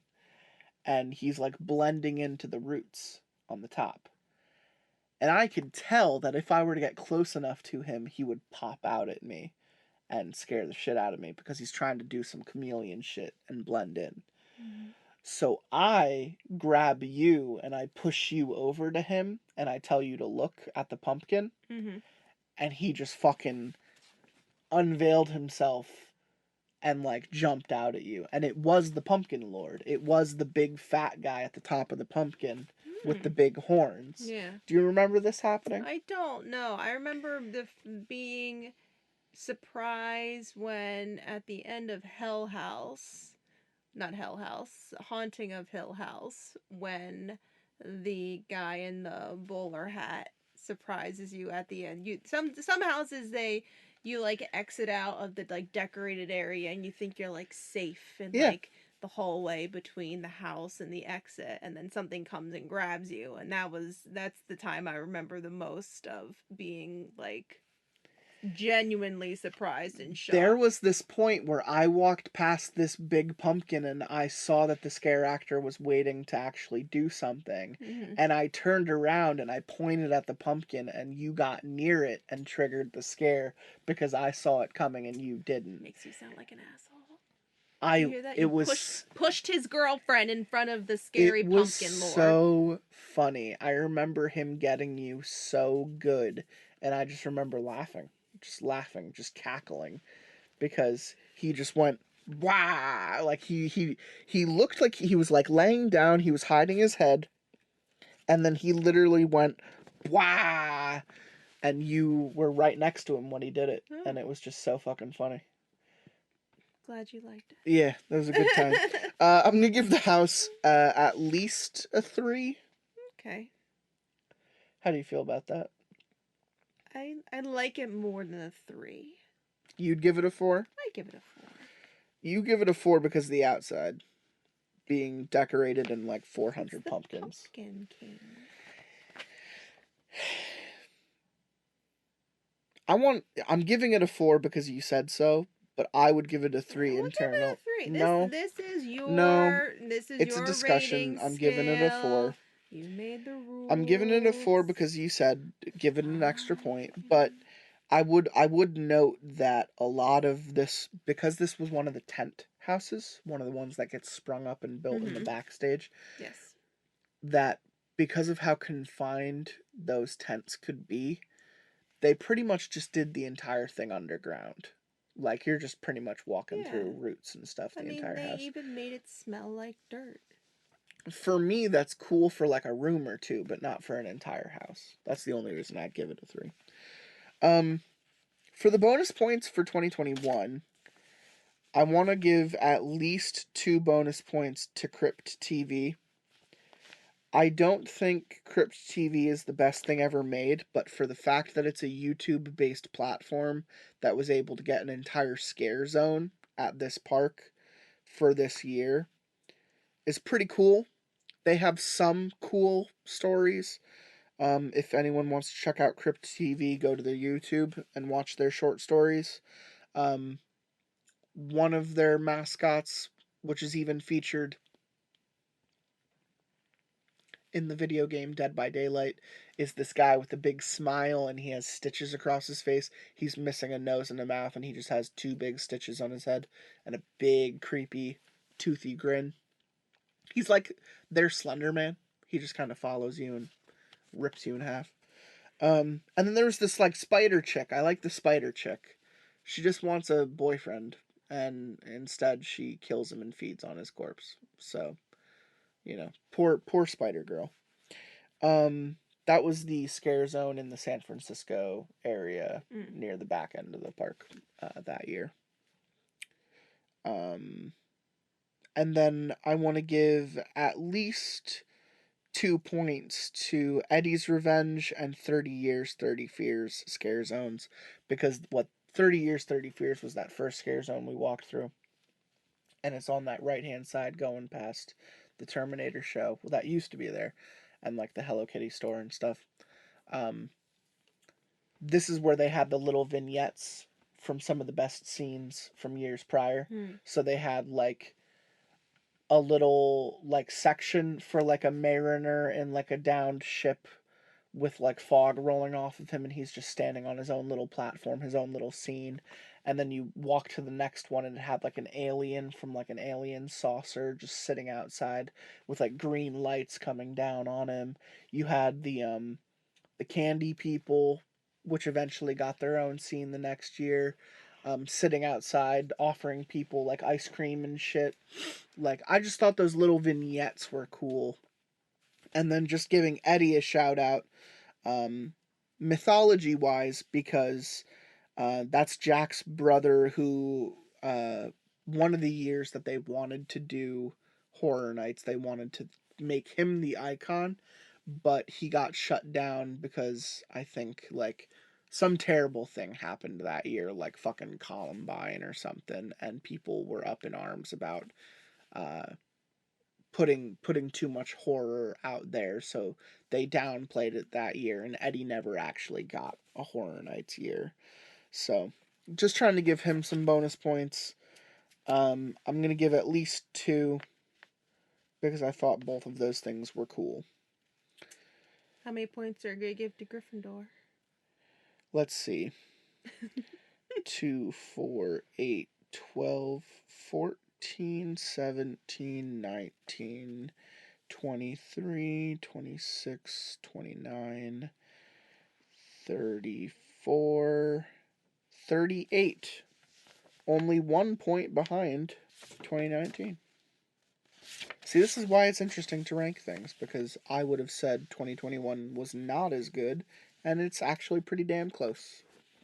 Shout out to Hill House for being our first 5. Maybe? No, Ghostbusters I gave a 5 to. There's always at least one that I like, above all else. Getting to your favorite year, 2022. First IP house worth mention, Halloween. Halloween. The original 1978 John Carpenter feature. I remember this house being pretty fucking cool because it was all about misdirection. Like, you'd look like up the stairs and see like little Michael sitting there, and then like big Michael would come out of a doorway to your right. I think they did that well. I think they did. It's kind of predictable in terms of the, once again, knowing the movie and knowing what to come, knowing the and scenes. So for them to do that, it was a necessity, I think, in order to make it more memorable, different. Like, oh, I remember it because I remember they did this scene, and they did Michael was outside and Michael was standing next to the clothing line. And so for them to do the misdirection that they did was helpful to make it more memorable. Like, you're walking past the fence, past the clothing line, and you're thinking he's going to come from over there. Yeah. And he comes from the left, comes from the window anyway. Like, that's the cool thing, is that you know from the scenes that you expect it to happen a certain way, and then it turns it on its head and it happens a different way. Yes. Like, they actually put you like in the closet for the scene that Laurie's getting fucking attacked, where she does the hanger. Yeah. And like, he doesn't come at you the same way. He like lunges into the fucking closet, and they actually had a Laurie actress to the right, opposite the direction that he lunges from. And I remember it being like just fucking super authentic. I think I would give this one a 4. Agreed. And I think the only thing that holds it back is just the fact that I'm not super terrified by Michael Myers. Exactly. The shape to me is just conceptually not all the way there. He's my least favorite out of the Trinity. I like Jason the most, ironically. I like Freddy second most. because of his attitude and his comedy. But I would say Michael is the weakest of the three because he's just boring. Oh, sorry, Michael. He doesn't have great movies. boo. Cult of the Thorn is stupid. I don't care what you say. Cult of the Thorn is dumb. Michael Myers got stopped by a pile of rocks on the ground. Shut up. It's dumb. He's got mommy issues. I mean, Jason has mommy issues, but they're justified in my opinion. But, you know, it's a white William Shatner mask. Like, stop trying to make it more than what it is. I also find it ironic that they chose to do the 78 movie when the 2018 movie had been so great, and they didn't do a house for that. They instead chose to do an anniversary house, which to me just bad marketing. Horrors of Blumhouse, Freaky and Black Phone. I'd say it's pretty blah. Like, I mean, I feel like, Is it a 2 or is it a 3? I'd say that's even a 2. I'm gonna go lower on that one because I feel like they're like, oh, we gotta have Blumhouse, you know, they're such a good horror franchise, but Freaky was more of like, It was a comedy. It was a comedy. It was a comedy. Yeah. It's not a very scary movie. Yeah, so it's not very scary. I'd also take a point off. I'm agreeing with the 2 because of the space that they put it in. I don't know why they choose to put houses in the Fast and the Furious queue. This is the first year that they did that, and it doesn't work. I don't know why they do that. The space it doesn't work for how they do it. Even when you split it up like this, and you have a split between the 2 houses, and it feels like you're getting 2 houses in one. The superior in this occasion was Black Phone, and the sad thing about Black Phone is the entire movie happens in one room. That is true, but so you're walking through the room 9 times. It has the most memorable kind of horror, scary, like, oh, that disturbed me, was when they had a puppet that was in the dark, and then like it would like flash a couple times and then you'll be able to see it, but it's the one kind of boy where it looked like he's like on a harness and he's kind of like doing a U shape, like a back bend type of situation. He's floating in the air. I forget what his story was, but I clearly remember that and being like, yeah, that's scary. I don't like that. Was it one of the kids? It was one of the kids, yeah. It was one of the kids that it was one of the dead kids, yeah. That the what do they fucking call him something? I forget it. The stalker, the sneaker, the stealer, whatever they call him.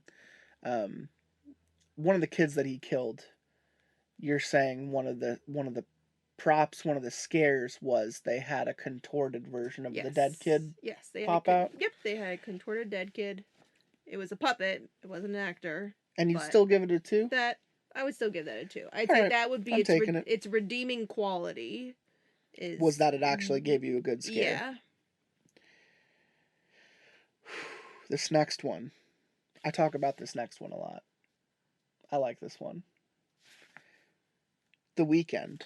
After Hours Nightmare. I mean, that was the big theme that year. Was that The Weeknd was partnering in order to make his own house. And I think they did it. I think they did a fun... a cool, interesting twist. I want to give it a 5, but tell me why I shouldn't. Unless you agree with me. I don't think I disagree. I mean... You would give it a 5? I don't think... I would give it a 5, not based off of the horror aspect in any way. I think creatively, it was a cool house to go through. I want to give it a 5 just because it did... the symbiotic creation of how The Weeknd makes his music videos have some kind of supernatural, uncomfortable horror aesthetic. To be frank, there's a lot of horror aesthetic in a lot of his music videos, but the songs are poppy and catchy. Mm-hmm. You don't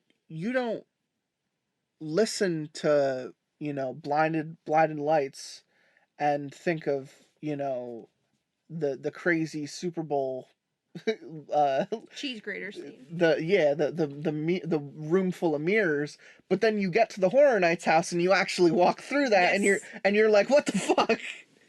I'm actually walking through that.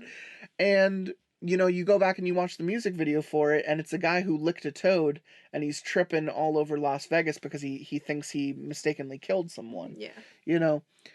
It's crazy. It's crazy how cool this house was, and the fact that they were able to take an entire soundtrack, an entire album that someone made, and they were able to translate it into a competent house. Like, there are a couple of his music videos about, like, chicks stalking him and trying to, like, kill him, cut his head off. He tries stalking a girl in one music video, and it ends with her killing him. There's another one where there are these two, like, influencers who want plastic surgery. Well, it's cool what they're are playing like hunting him down. While you're literally standing in line, they're playing these videos. Right. So that's also cool where you're able to see where this inspiration is coming from. There why was these things are happening. There was a night, like a month before we left, where I came home, I ate dinner, and then I ate like an edible, and I sat down and I watched like 27 of his music videos. And I got it. Like, I understood at that point. And then I was excited. And for me, it's the fact that, like, I can't take any points away for it being lame, because it wasn't. No. I can't take any points away for it not being original, because it was. And I can't take any points away for it not being scary, because it was. There were scary aspects. It got me a couple times, and it did what it set out to do, and I could rave about it, but I want to keep the plot moving. For me, that's just a solid 5, because they just nailed it. Yeah, I think it was. It's justified. I want to give the next one a 5 as well, because this one probably had the best scares of the night. Universal Monsters Legends Collide. Mummy versus Wolfman versus Dracula. Yeah. This was one of the first houses we did that evening, too. I don't know if it would be a 5. I think 4, mostly because of that one scene of misdirection that they did. See, that's why I want to give it a 5 for 2 reasons. Okay. Just for that trick. No. Well, you said 2 reasons, so it's for that trick and... It's that trick, and then how the house ended. When you get to the end of that house, they hit you with all 3 of those bad guys at once. You got the mummy on one side of you. I remember the Dracula fucking floating above me off of, like, cords. And then the Wolfman popping out on my right. Like, if you can hit me with a scare from all sides in a house that's super immersive, where you've already gotten me 3 other times, not to mention the smell in that house. Do you remember how bad it smelled? It smelled like death. It was, yeah. I do remember it staying. And the whole Mummy aesthetic. I love the Mummy. Oh, yeah. We love that movie, the 1999 Brendan Fraser movie. We talk about it all the time. It was like walking through that set. But I'll talk about the scare that got me the most. We turn a dark, empty hallway going left. We take a left-hand turn. You look all the way down the hallway, and you see the shadow of Dracula go left. But you know that you're walking down this hallway and you're going to turn right before you go down to where he just turned left. When you turn right, he's immediately in your fucking face. Yeah, that was cool. He popped out of the fucking wall and got in my face the minute I turned right. So the timing, I don't know if it was a mirror. I don't know what type of trick they played. I don't know if it was a projection or a video. I don't know how, or if it was just another person who is staged to be there at that time and then disappear. It could have been any of those things. But someone at the end of the hallway went left, and then someone else came out from the right. And for me, that just fucking floored me. Like, the best element of misdirection I'd ever I've ever seen displayed in a haunted house before. And when you nail like the Mummy, the Wolfman, and Dracula, you manage to make all three of them scary, and then you hit me with all three of them at the end. Like, that's just perfect. That's just icing on the cake. I think that was the first house we did that night too. So for me, that just like started us off with one of the best. Yeah, that puts you to the top. You want to give it a 4, but I want to give it a 5. Then give it a 5. I'm going to give this one a 5. Usually I contest to what you have to say. Why would you say that it's not a 5? I mean, why is it a 4 to you? Because literally that was the only real memorable thing, in my opinion, was that the trickery of that that whole thing. Besides that, yes, there is the mummy Egyptian aspect, but that wasn't through the whole house. Yes, it was. Was it? The entire house was mummy tombs. See, that's how good my memory was. So. Yeah. Entire house was mummy tombs. And the only reason I remember that is because when you walk in, they had actually pulled one of the giant Anubis statues out of the back lots and had it hoisted in the first room. You literally walk in and you're in the tombs. Mm-hmm. You see the scaffolding of them diving into the tombs, all the work equipment, and then you see this giant Anubis statue, and I was like, fuck, they like pulled that out of the Mummy ride to put it here. Mm-hmm. Like, that was mind-blowing to me. Now getting into their originals that year, Spirits of the Coven. This was the witch house where it was a speakeasy, where there was a bunch of sexy ladies trying to pull you in, and then when they got you down into their basement, they turned out to be ugly hags. Yeah. They started to transform.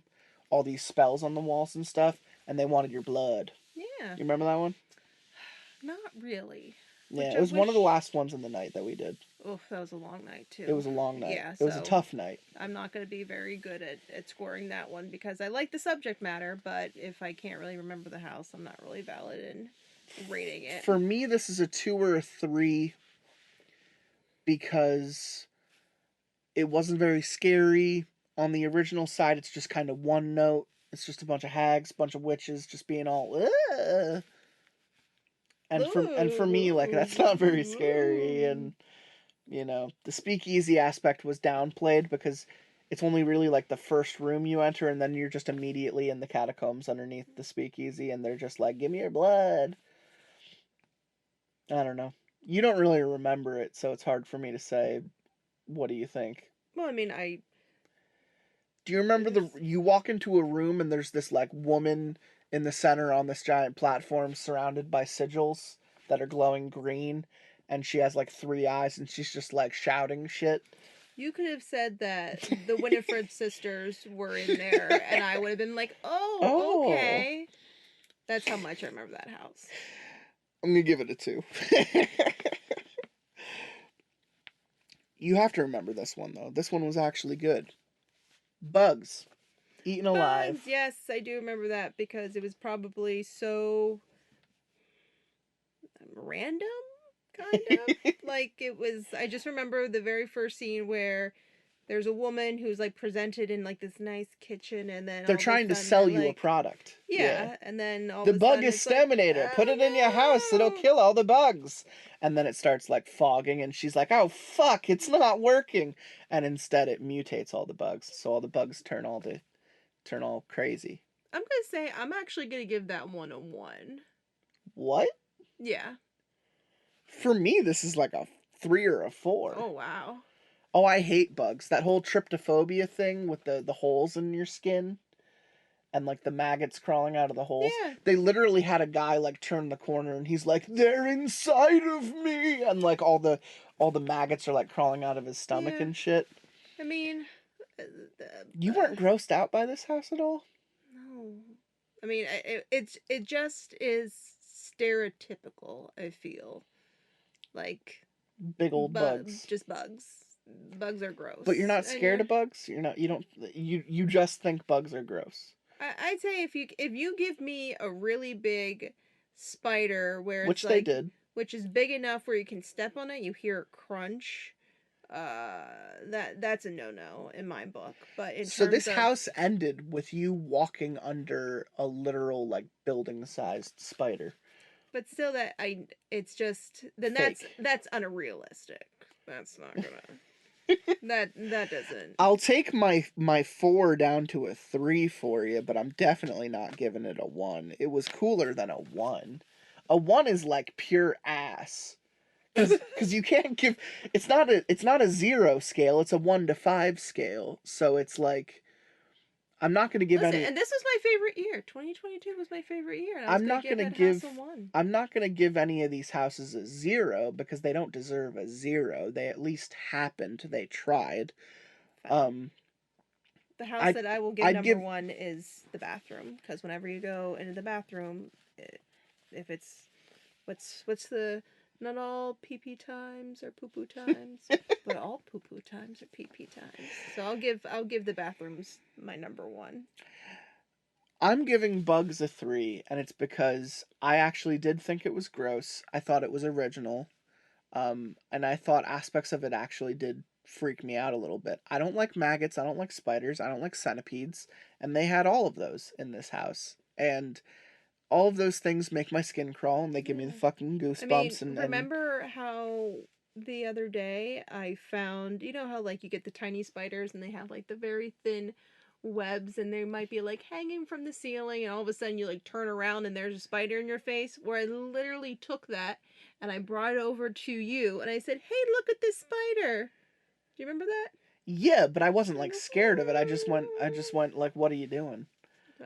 That's how I feel about there we go. There's See, no, like for me it's like the better reaction is when you were over at my house like 2 or 3 weeks ago and we walked outside to let the dogs out and we saw that giant garden spider that had Oh, put together yes. that 6 foot tall Yeah, see, web. that's yeah, You that looked at it and said, "Oh, how pretty." I looked at it and said, "That thing is a fucking monster. I want to light it on fire after yeah. hitting it with a broom." You know, like striped legs, giant fucking red Oh yeah. back, gross. Ugh, ugh. I hate bugs. I hate bugs.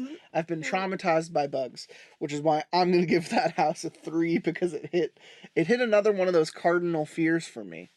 I was like, Gotcha. ventriloquist dummies, clowns, bugs, something I've had nightmares about as a kid.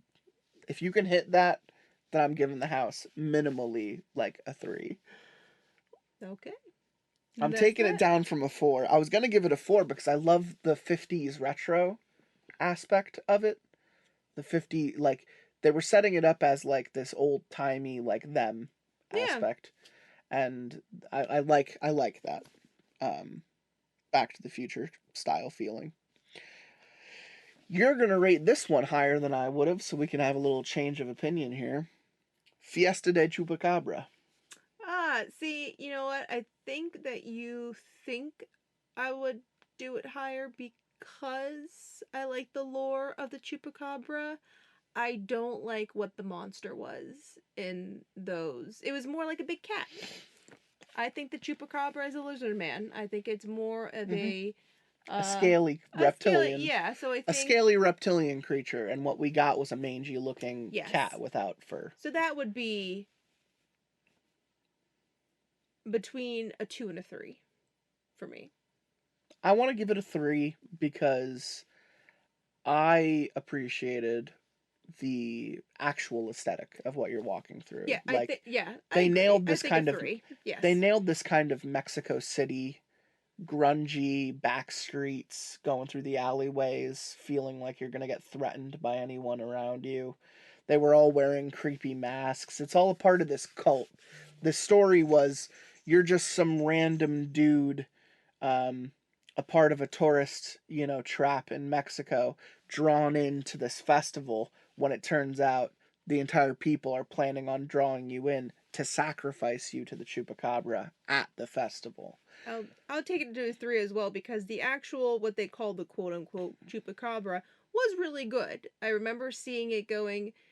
It was like Yeah, a 3 foot tall screaming cat monster. Yeah. So while I was disappointed where I was like, oh, the chupacabra, in my opinion, go to Giant Unsolved Mysteries. green red-eyed demon. It is I grew up as it is more closely resembling as a lizard man versus a big cat, and I love cats, so that's why I was womp womp.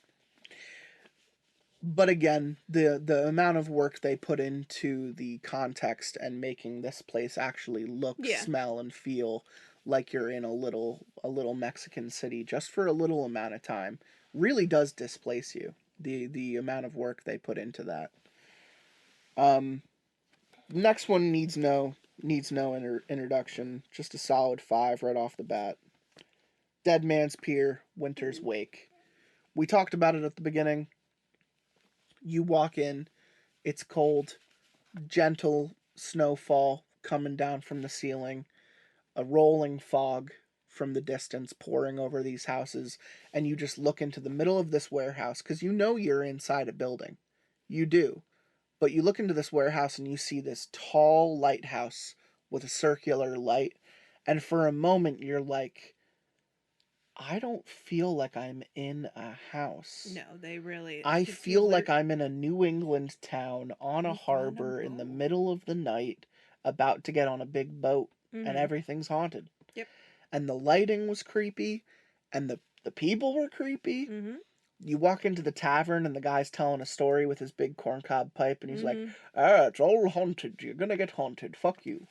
And then you leave, and all the creepy fishmen coming up from the docks, looking all sunken and bloated. You know, they're just luring you in, and you hear that violin. Yep, and there's in a the woman distance. playing a violin on top of And you turn the ship. corner, and you see this ghostly woman at the bow of this giant ship just playing this violin with a single spotlight on her. And it's just haunting. Yeah. And sad and beautiful. And then you get into the actual ship, and the house isn't even done yet. Mm-hmm. There's actual water. There's men in UV fucking old timey dive suits with big bulgy metal heads, coming at you with harpoons and shit. It was just cool. One of the coolest fucking houses. One of the coolest fucking things I've ever seen. And I remember when my brother and his girlfriend got back, they said the same exact fucking thing. Yeah. They were like, we went to the event because we heard, fucking Halloween and the weekend we're gonna be there, but you leave talking about Dead Man's Pier, Winter's Wake. That was as beautiful of a house as any have been represented. One of the first ones in the evening that we did, Descendants of Destruction. Post-apocalyptic. You walk through like a subway. It's all beaten down. Everyone is like mutants and very Escape from New York, like post-apocalyptic people trying to survive in a atomic wasteland type of atmosphere. City's been crushed. You're just underground the entire time. I remember this one being cool because you actually did walk through a giant subway train. But it is kind of forgettable in the fact that, like, it's nothing more than just a bunch of grungy people grunting at you as you're trying to get through a subway station. Yeah. You don't remember this one? No. Yeah. There were a lot of rumors at the time that this was supposed to be a test for The Last of Us.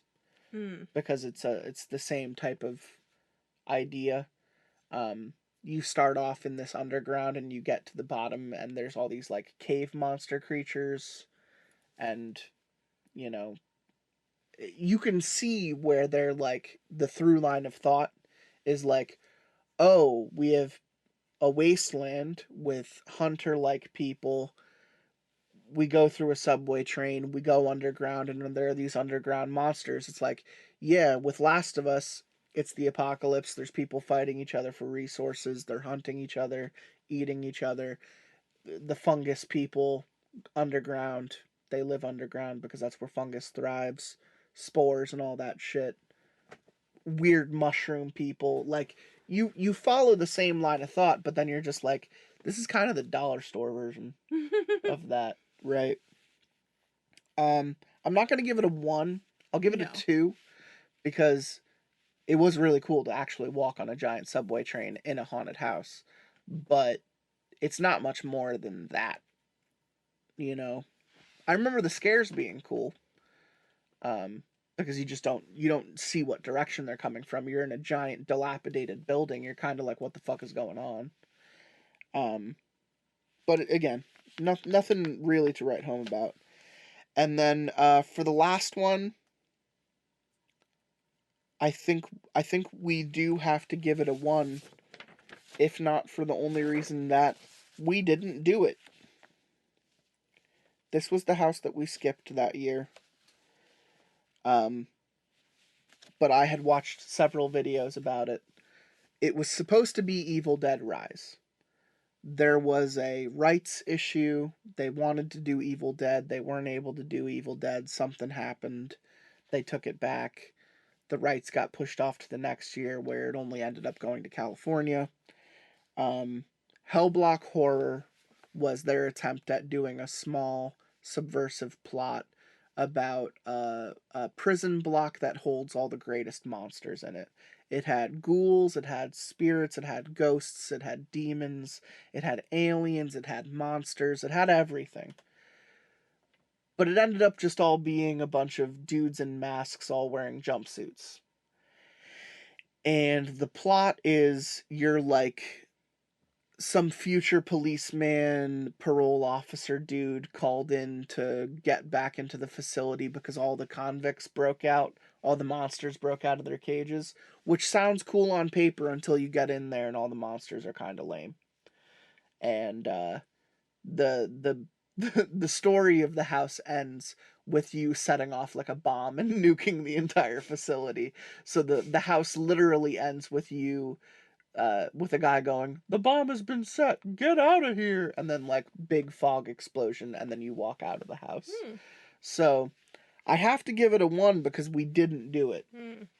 Unfortunately, Alley Cat was getting a little sore from all the walking we were doing that night. It was just a long fucking night. And we looked at each other right before leaving and we said, this is one we could skip because I had heard online and I had watched several videos that were underwhelming. And I said, it's not worth the effort. It was already close to 2 o'clock in the morning, or 1 o'clock in the morning, and we were just ready to get out of there. And then we proceeded to sit on top of their garage for another 40 minutes waiting for a ride out of there, which just put the icing on the shit cake for that night. Which is funny that it's your favorite night because we skipped a house and then had the worst ride home process possible. So it's funny that you look back on that event as being our best. Bonus points for Sweet Revenge. I'd give 3. It's the scare zone you really like with the vintage I like candy it. people and Give the. it a 4. You want to give it a 4? Yeah, it's my favorite scare zone. It has to count for something. There's a creepy mayor who owns a chocolate factory puts a weird chemical into the chocolate that year that gets handed out at the festival, and all the kids who eat it turn evil and start killing their parents and just consuming candy, becoming little rage monsters. So this scare zone was really fun because there's like a cackling fat mayor walking around going, "Eat candy, eat more candy," and all of the kids are wearing like vintage Halloween costumes, but they're covered in blood and they're carrying weapons and they're talking about stealing your candy and killing you and all this stuff. And it's just playing rinky dink like 50s trick or treat music the entire time. Just like I don't have like a great example. Just go watch the movie Trick or Treat and fill yourself with the kind of the Sam aesthetic that they felt in that moment. Colorful, fucked up Willy Wonka. I'll give it the 4 because you said. I want to give another scare zone a little shout out because I liked it a lot. I'm going to give it 2 points. Graveyard Deadly Unrest. It was the first scare zone we walked through that night. Usually this section sucks. It's the first section off to the right. This section sucks because there's no houses in this area, and it's very wide open. It's the same area I talked about with the last one, with the vignettes. they somehow made this section work because they brought in graveyard gates and graveyard walls Mm-hmm.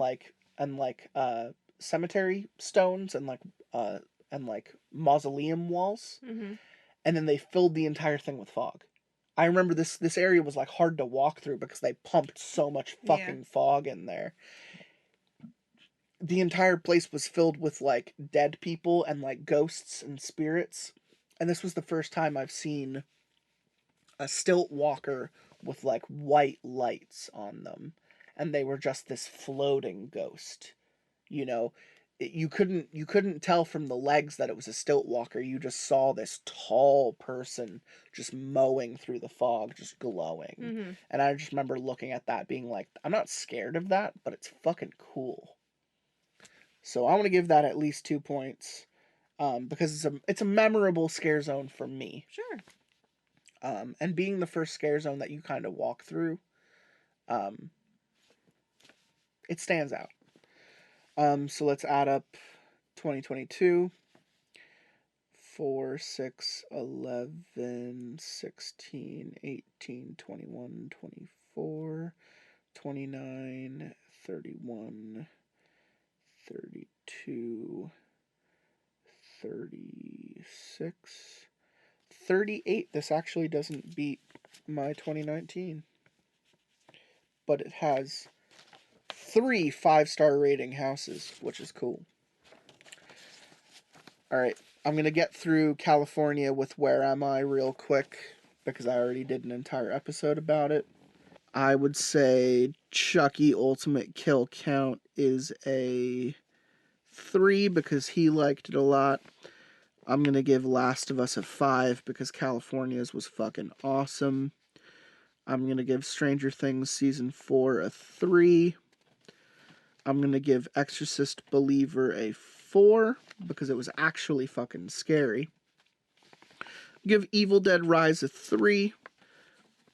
Some of those scares where they had people popping out at you from all different angles just felt really awesome. I'm going to give Universal Monsters Over There it's between a 2 or a 3 for me.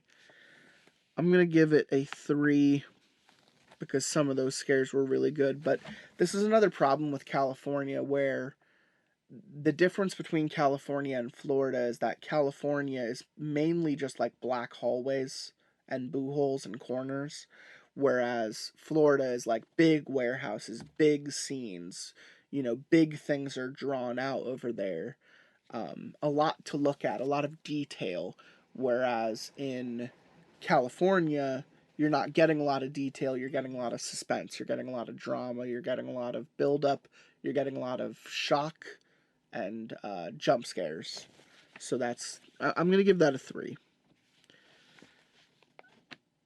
Holidays in Hell, I'm going to give a 1 because it was even worse than the first time I went through it in 2019. Monsters of Latin America, I'm going to give a 4 because some of those cryptids were actually fucking scary. Terror Tram, I'm going to give a 3. And then I gave some bonus points. I want to give 1 bonus point for the Crows, the Stilt Walkers. I'm going to give 3 bonus points for Jupiter's Claim with the Us and Get Out references. And I'm going to give 2 bonus points for the Blumhouse Behind the Scream experience that I talked about because the Megan dance and the Five Nights at Freddy's animatronics were there and they were fucking cool.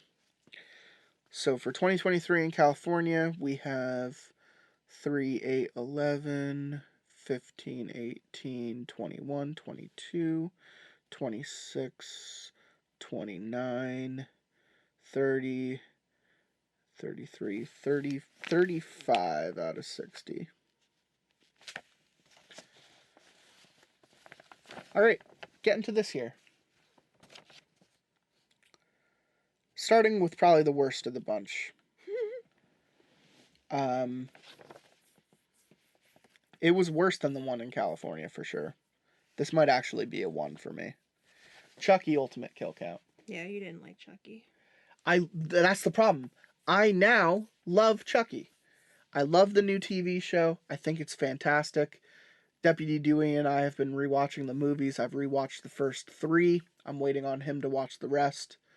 Like I said, I love the TV show. I'm actually a fan of Chucky now.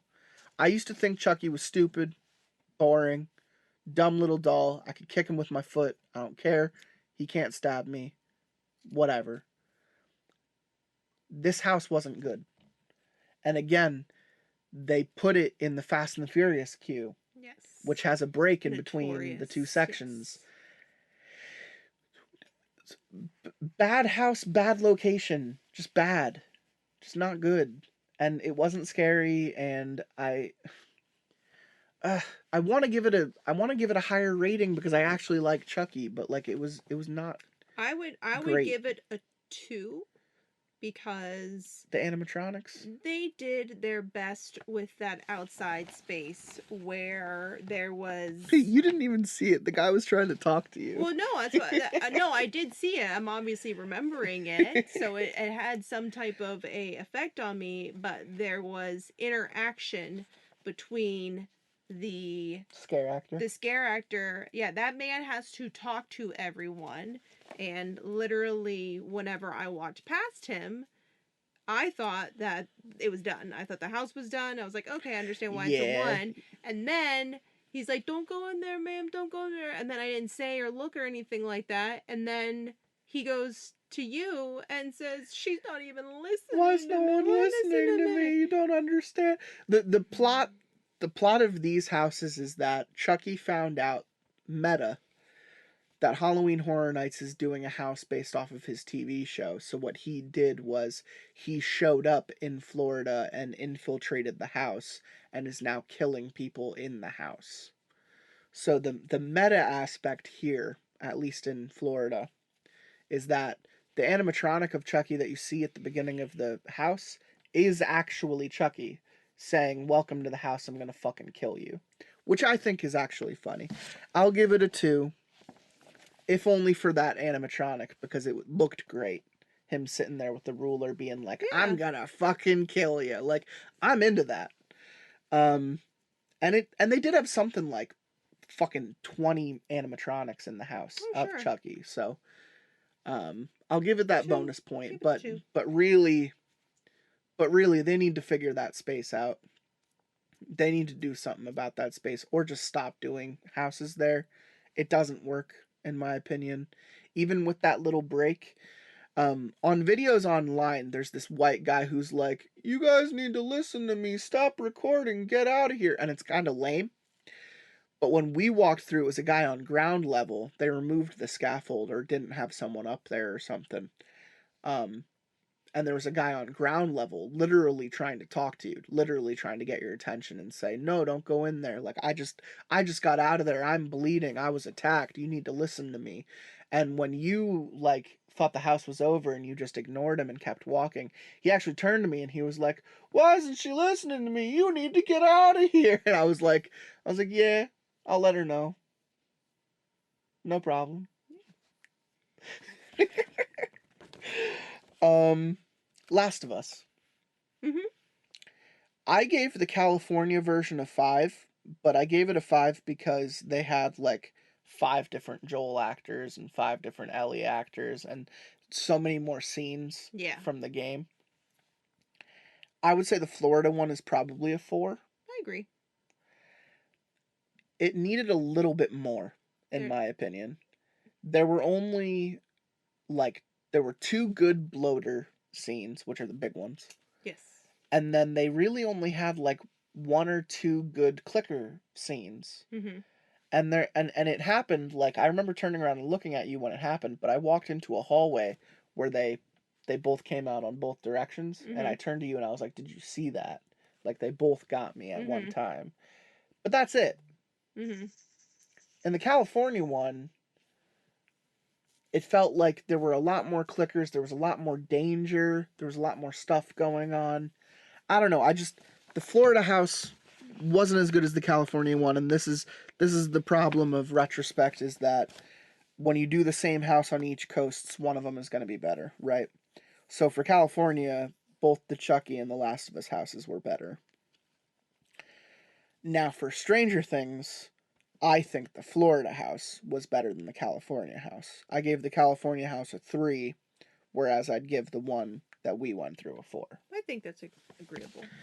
And the reason for that is they actually gave us Chrissy, wake up! the Chrissy wake up scene. They actually gave us... made her look fucked up. Yeah. They actually gave us they're on top of the trailer in the upside down with all the bats flying around, the Metallica scene. They actually cool. gave us that scene in the Florida house. They don't give you that scene in the California house. In the California house, you get more of the Vecna hunting all the kids down. Okay. So you get the woods scene where he gets that skinny kid. Yeah. You get the lake scene where he gets the black kid. You get the upside down scene where he's going after Max. But in Florida, it's more of a streamlined of how the season worked. Mm-hmm. Not to mention, I'll give it that 1 point more because we walked out of the house and they hit you with a fucking Demogorgon right as you leave. Surprise! You're like, that's a good. You're like, oh, we had 3 or 4 Vecnas just kind of lurch at us, and 2 really good 11 actors. Mm-hmm. It's probably hard to come by 5 foot tall, bald chicks. Yeah, and they looked good. Yeah, and they looked good. Yeah. But you leave the house and you think everything is over, and then they hit you with a fucking Demogorgon, full on Demogorgon, guy in a suit screams at you. Really, just really impressive. I gave Exorcist Believer in California a 4. I would give the one in Florida a 3. It wasn't the same house. Ultimately, the things that creeped me out and scared me about the one in California don't creep me out and scare me in Florida. And it's not because I saw them coming. It's literally down to the costumes and the scenes themselves. It's a watered down version of the one in California. In California, you either have the creepy girls around every corner or the big fucking demon. The white demon with 3 red eyes, giant horns, white hair. You either have him around every corner or the creepy girls. In Florida, you had maybe 2 of those demons and just creepy girls in every other scene. The vomit smell was more persistent in Florida than it was in California. And I remember it actually getting to a point where I walked into the final room with the girl attached to the ceiling by the vomit, and I smelled it so fucking clearly that I turned and I saw the machine that's actually pumping it into the room. Ooh. And I went, ew. Yeah. And you were not watching because you were afraid of that house and you didn't want to see any aspect of it. Yeah, that was like in a list of like, oh, like what houses would you not want to walk through? That's like number 2 on my list. So What would a number 1 be? Night of the Living Dead. That is the most scariest movie to me as a child. Talk about child things. That was the first horror movie I've ever seen. The black and white version. It just scares the living shit out of me. So if they made a house, I would just do exactly what I do with The Exorcist. Oh, you'd still go through it with me? I just close my eyes. You just close your eyes. I honestly can't rate this because I didn't see shit. I think a 3 is fair. It wasn't as good as the California one, and anyone who went through both of them would tell you the same thing. Whereas, again, just going back, jumping off of things, the Universal Monsters in California was a 3 for me. I would say this one was a 4. How do you feel about the Universal Monsters one? And Patty? I enjoyed it. Where would you put it? Like a 3? I would put it as a 3, I think. I'm giving it a 4 just because the one in California really wasn't anything more than just the characters, and I rated that a 3, and this was better than that, so I have to give it at least 1 point more. I love how they do the settings in these warehouses. Yeah, the setting was that good. first scene when you walk in and you're under a giant bridge and there's an actual guy up there talking to you with a French accent, just going like, "What are you doing out at night? You must hide. We are under attack. The streets are not safe." Like, and the light rainfall. That is true. And the fog just rolling over that bridge. You hear the horse-drawn carriage come rolling up to the side. Like, Yeah, I just loved how they nailed that. I think the description was a little off in terms of like, oh, you're supposed to go underneath the Paris catacombs, and someone like me who is obsessed with Paris, Mhm. loves the idea of the catacombs, knowing what they look like, it would have been, I think I would have been more open to giving it a higher score if they had just said, you're in Paris. Because yes, it was Well, awesome that they had the outside scene they and never the explicitly rain. say that you're going to the catacombs. They just Yeah, say they that. do. No, they said they're going to. I thought they said you're going to the sewers. No, it definitely says They catacombs. said catacombs. 100%. I can see why you're disappointed then, because they didn't have any of the skulls and the bones and any of that Yeah, shit. exactly. Yep. When you're in the California one, it is absolutely a plot point. And they absolutely do have graves and bones and skulls and all this shit. When you're going through the sewers underneath the one in Florida, it's really just the only couple scenes where the Phantom pops out. What's funny is the entire house in California is in the catacombs. The entire thing. Mm. Whereas in this one, you exit the catacombs about halfway through and you're back on the streets and you see the cathedral on your left and you turn the corner and the hunchback is on the top. And he does that cool bungee cord thing. Yes. Where he like floats over top 100%. of you as he swings off of the balcony there.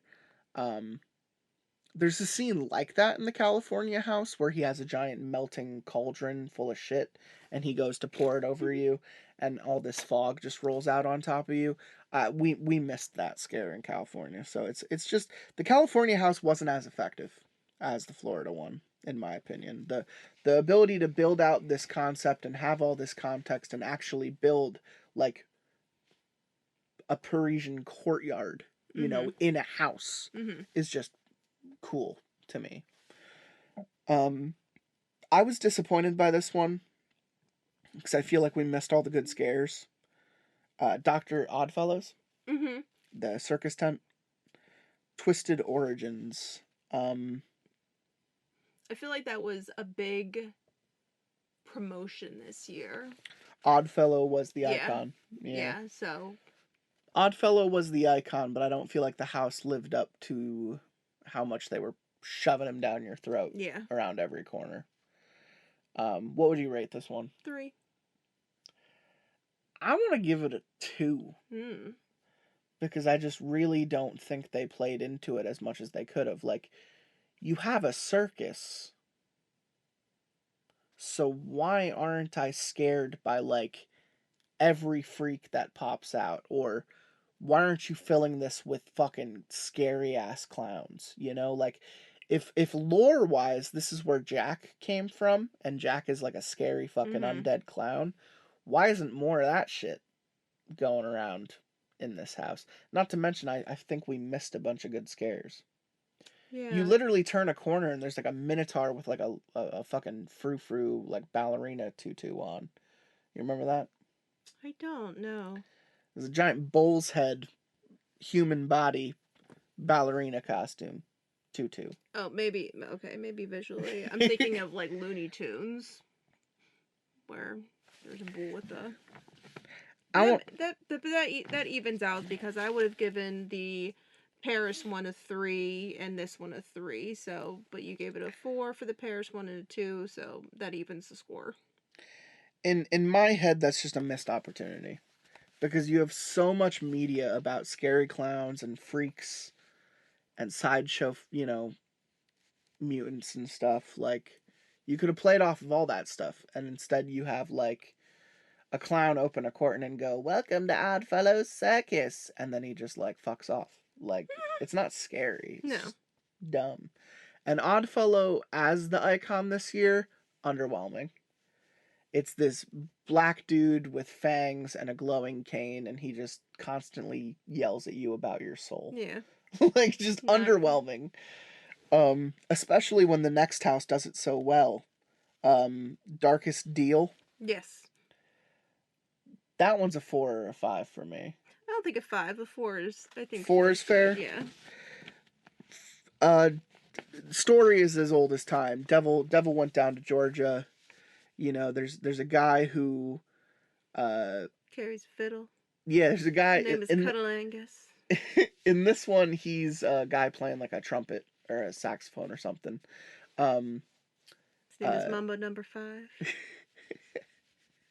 he sells his soul to the devil to Get be a record deal. To yeah, be the to be- best to be jazz successful. musician in New Orleans, and it goes to to give you the origin of the blues. I He give you something to cry about. he gets popular at what he's doing, and when his time is up, the devil comes to reap what he sowed. And the house literally ends with you getting pulled down into hell. You cross through a graveyard.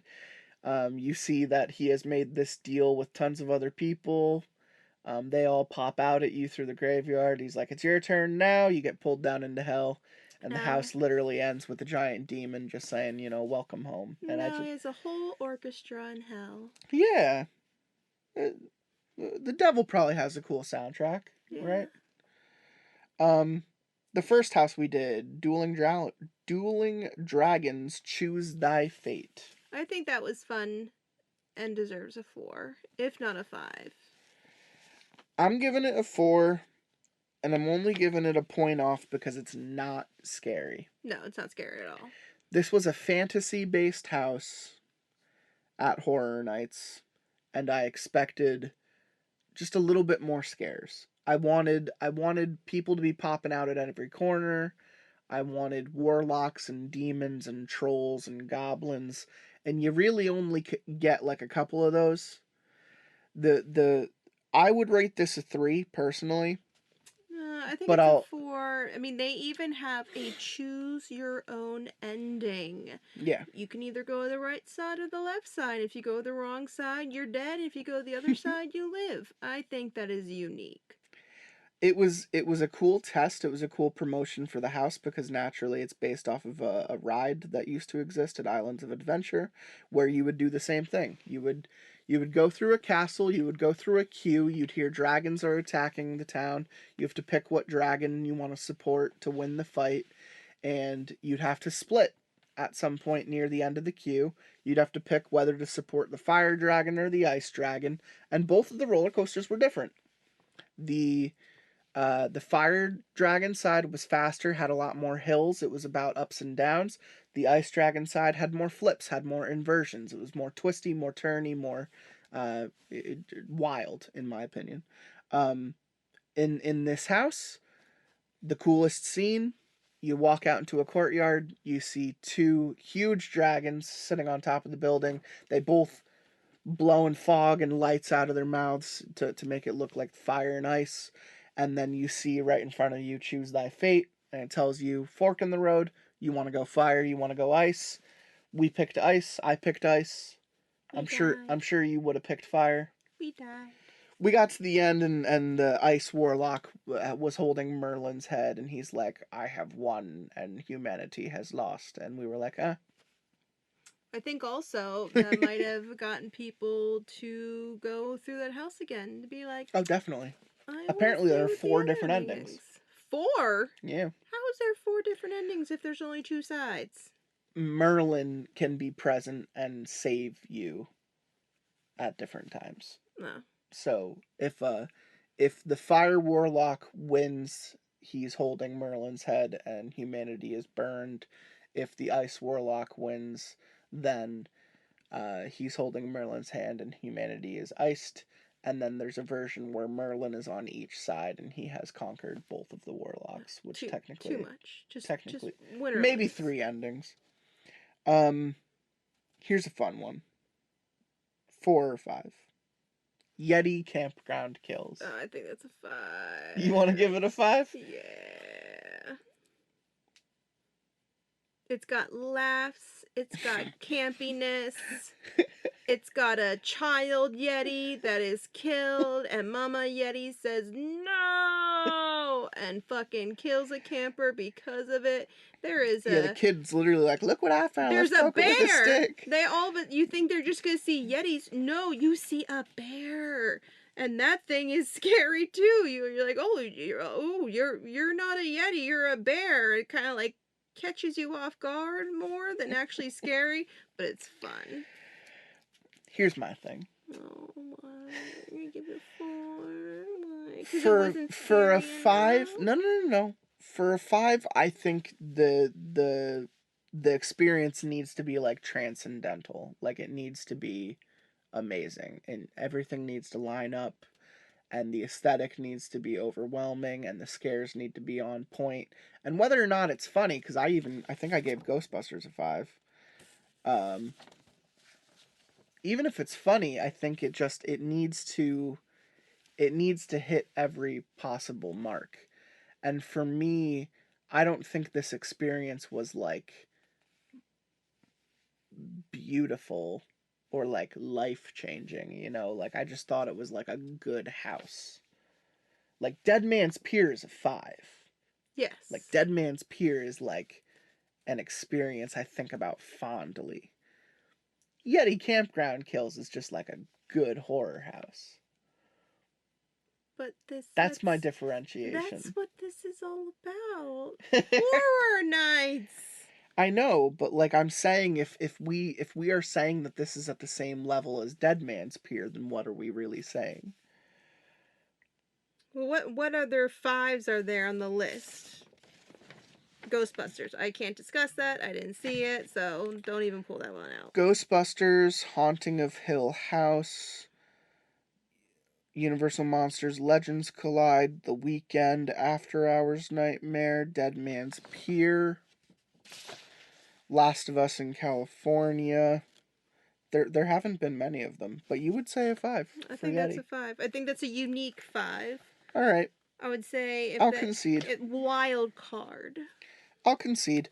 The Yeti costumes are great. They're big, they're fluffy, they're daunting. Like they're tall. Mm-hmm. Like they got big people to wear those costumes. Yeah, oh yeah. That's like the crazy thing. It was big. Is that they had like 9 of them, and they're all big. They had big people and small people. There was a fun scare where you're going like through the inside of a cabin, and like an arm swoops down, like right in your face. So they had like an actor up there just like reaching down at people. Yep, like they that was did. cool. The one laugh, other than the kids poking a dead baby with a stick, going like, look what I found. Baby. Yeah, so the plot of this house is that a bunch of campers find and kill a baby yeti, so a bunch of the big yetis show up and kill all the campers in the neighborhood, which is funny. The mama yeti immediately comes out and grabs the kid and pulls him off into the woods, which is hilarious because the kid just screams his head off.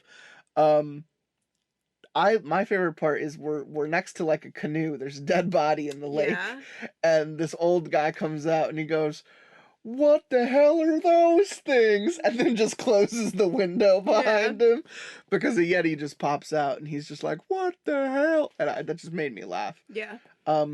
We got into the cabin and I heard something roaring and I said, "That doesn't sound like a yeti." And I was like, "I'm afraid of bears." And we turned the corner and there's a bear standing right there. And you were like, "Oh my God," because it actually like lunged at you. Yeah. Which I thought was funny. This house was more funny to me than scary, but I'll concede to the 5 for your ruling. Last one. Blood Moon Dark Offerings, the last house we did. I like that one. Give it a 4. Very pretty. Again, this is a house that puts aesthetic above everything.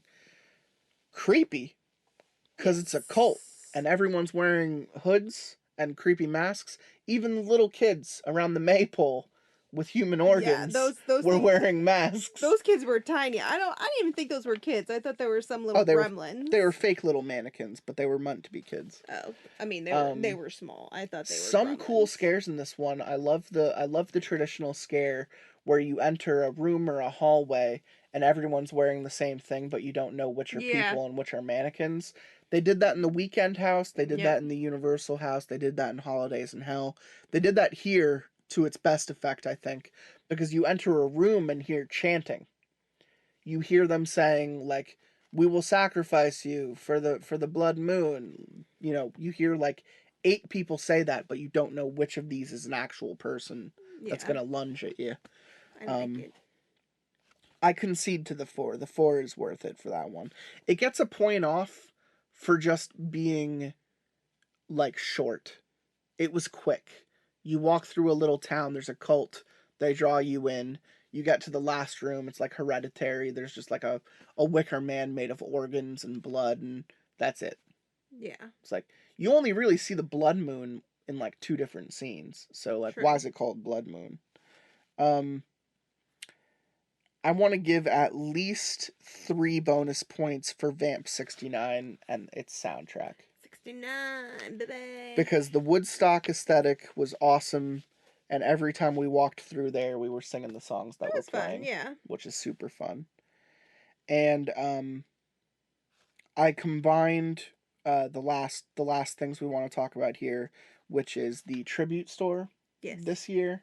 I want to give at least 1 bonus point for that, because Yes. it was the coolest tribute store we've gone through yet.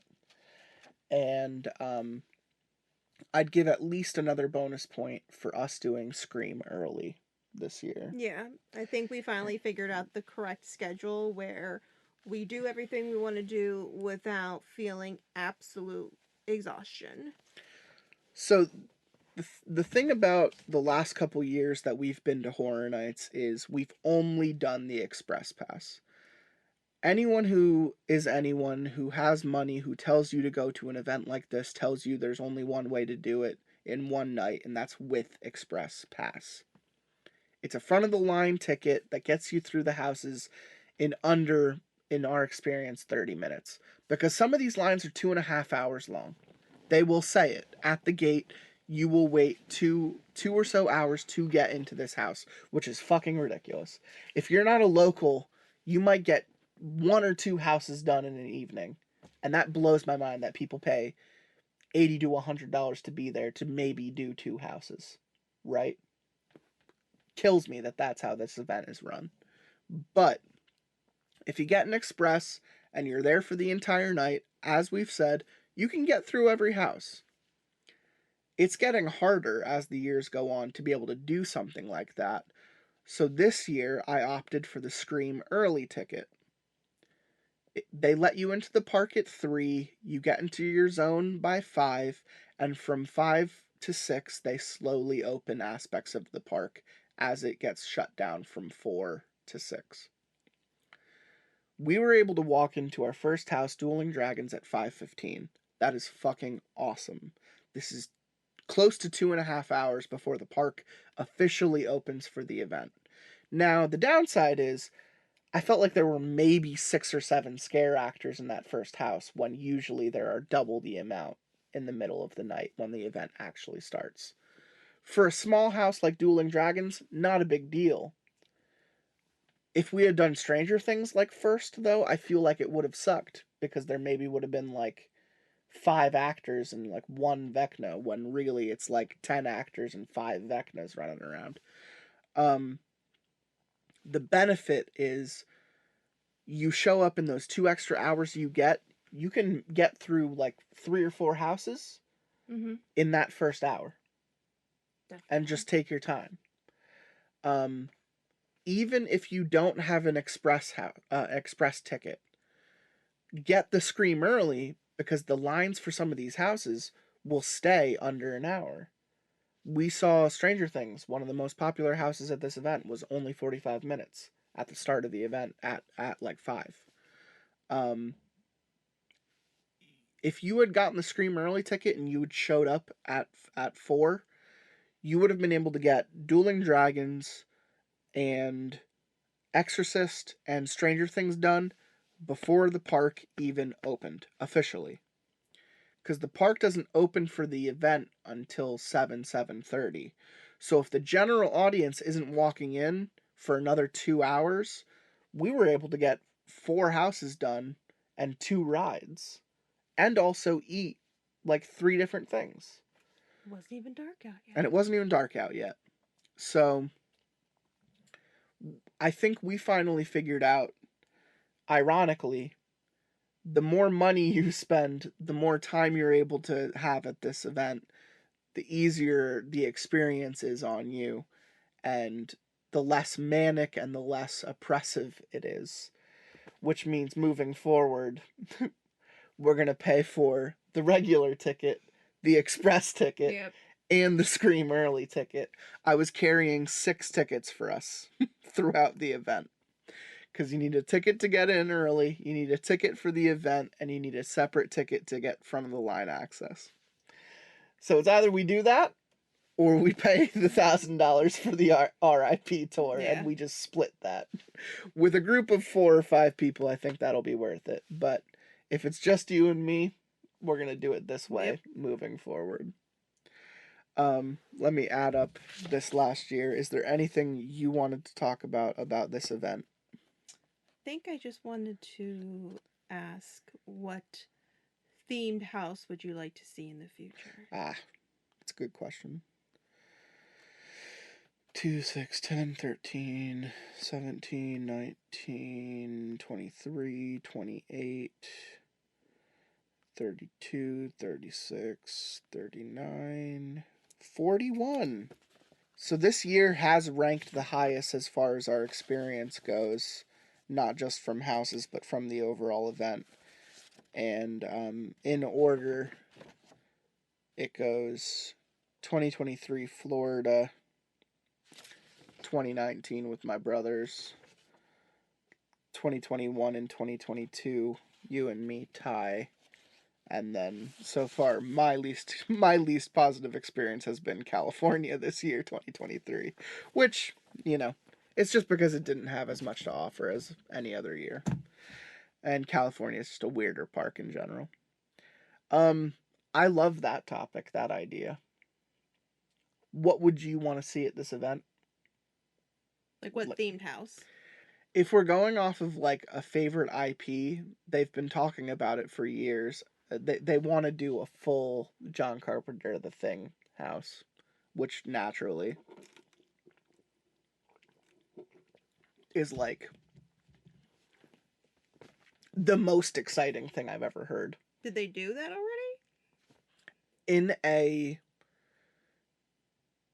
They called it like a silver screens house. They had a section of the house dedicated to The Thing. And then in 2011, when the prequel came out, that had a house. But they've never done a full-on 1984 John Carpenter's The Thing house. Gotcha. And fingers crossed. You never I think know. they're waiting for an anniversary for sure. But I also think they're waiting for it to be back in the public zeitgeist, because they've been talking about doing like a sequel or like an offshoot sequel, requel for The Thing. So we'll see how that goes. If Frozen Hell, the book, the manuscript by Campbell, finally gets adapted, maybe we'll see that. But I would love to see that.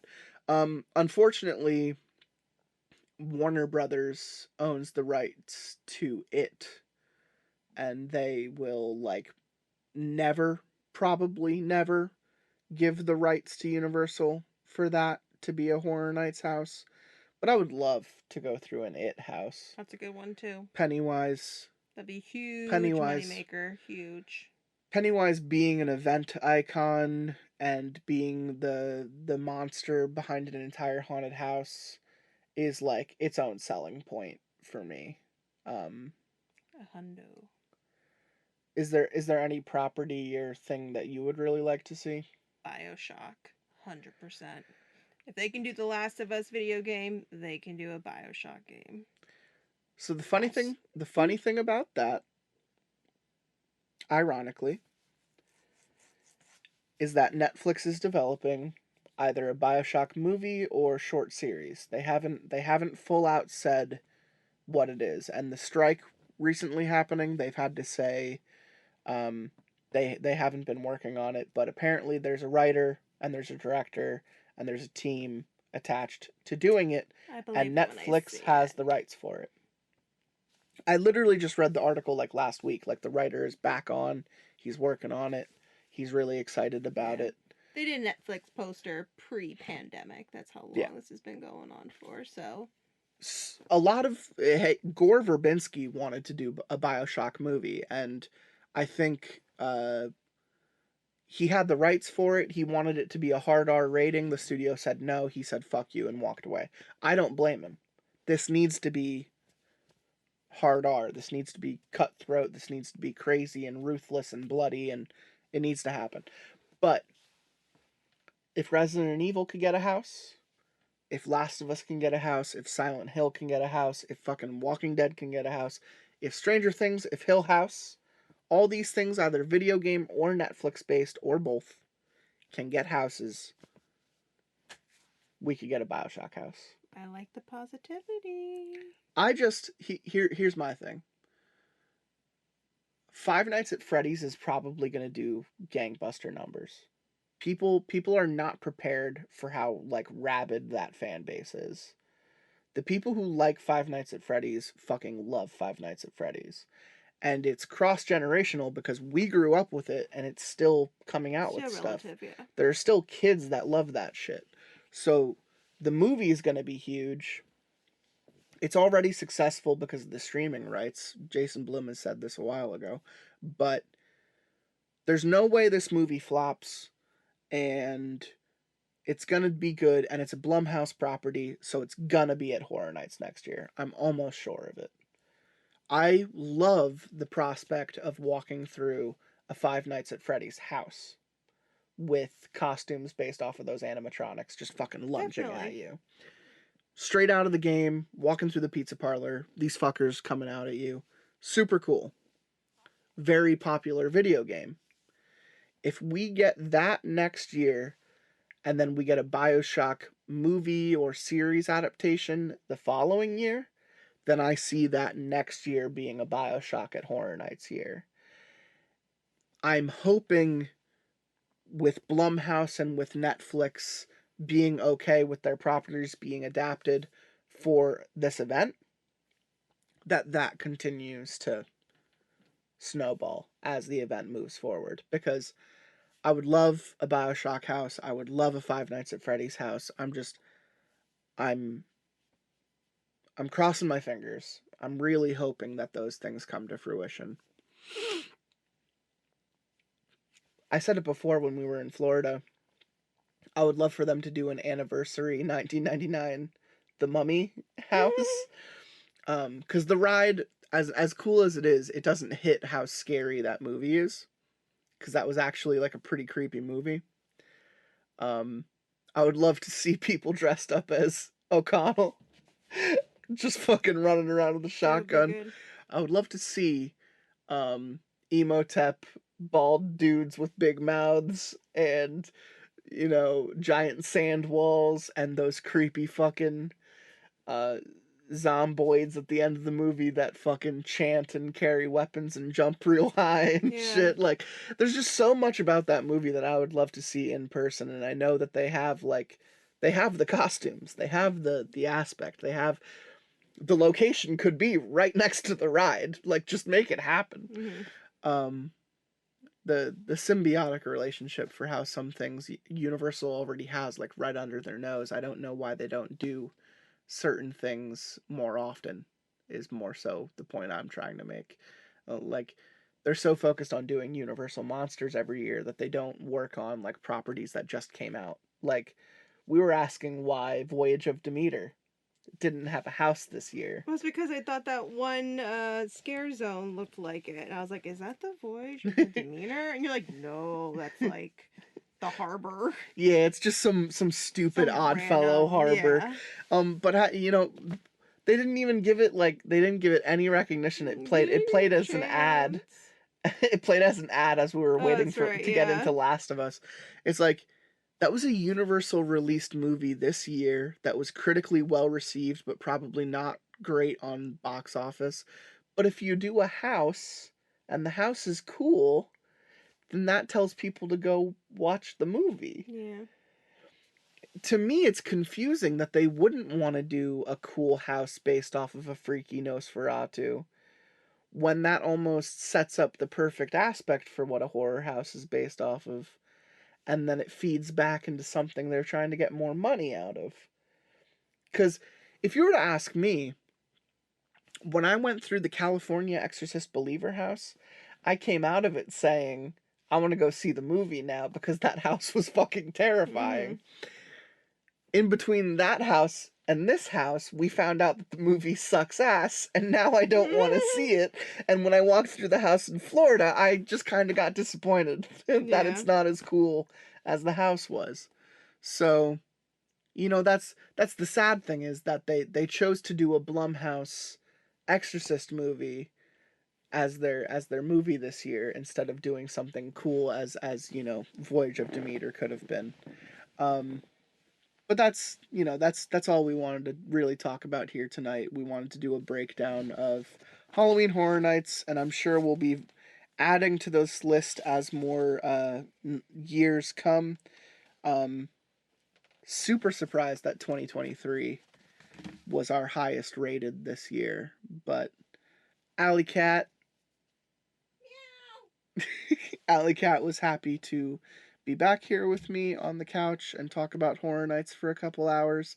And as I said last time, I hope people had a good time listening to this and hearing more about Horror Nights and hearing us reminisce on all things spooky.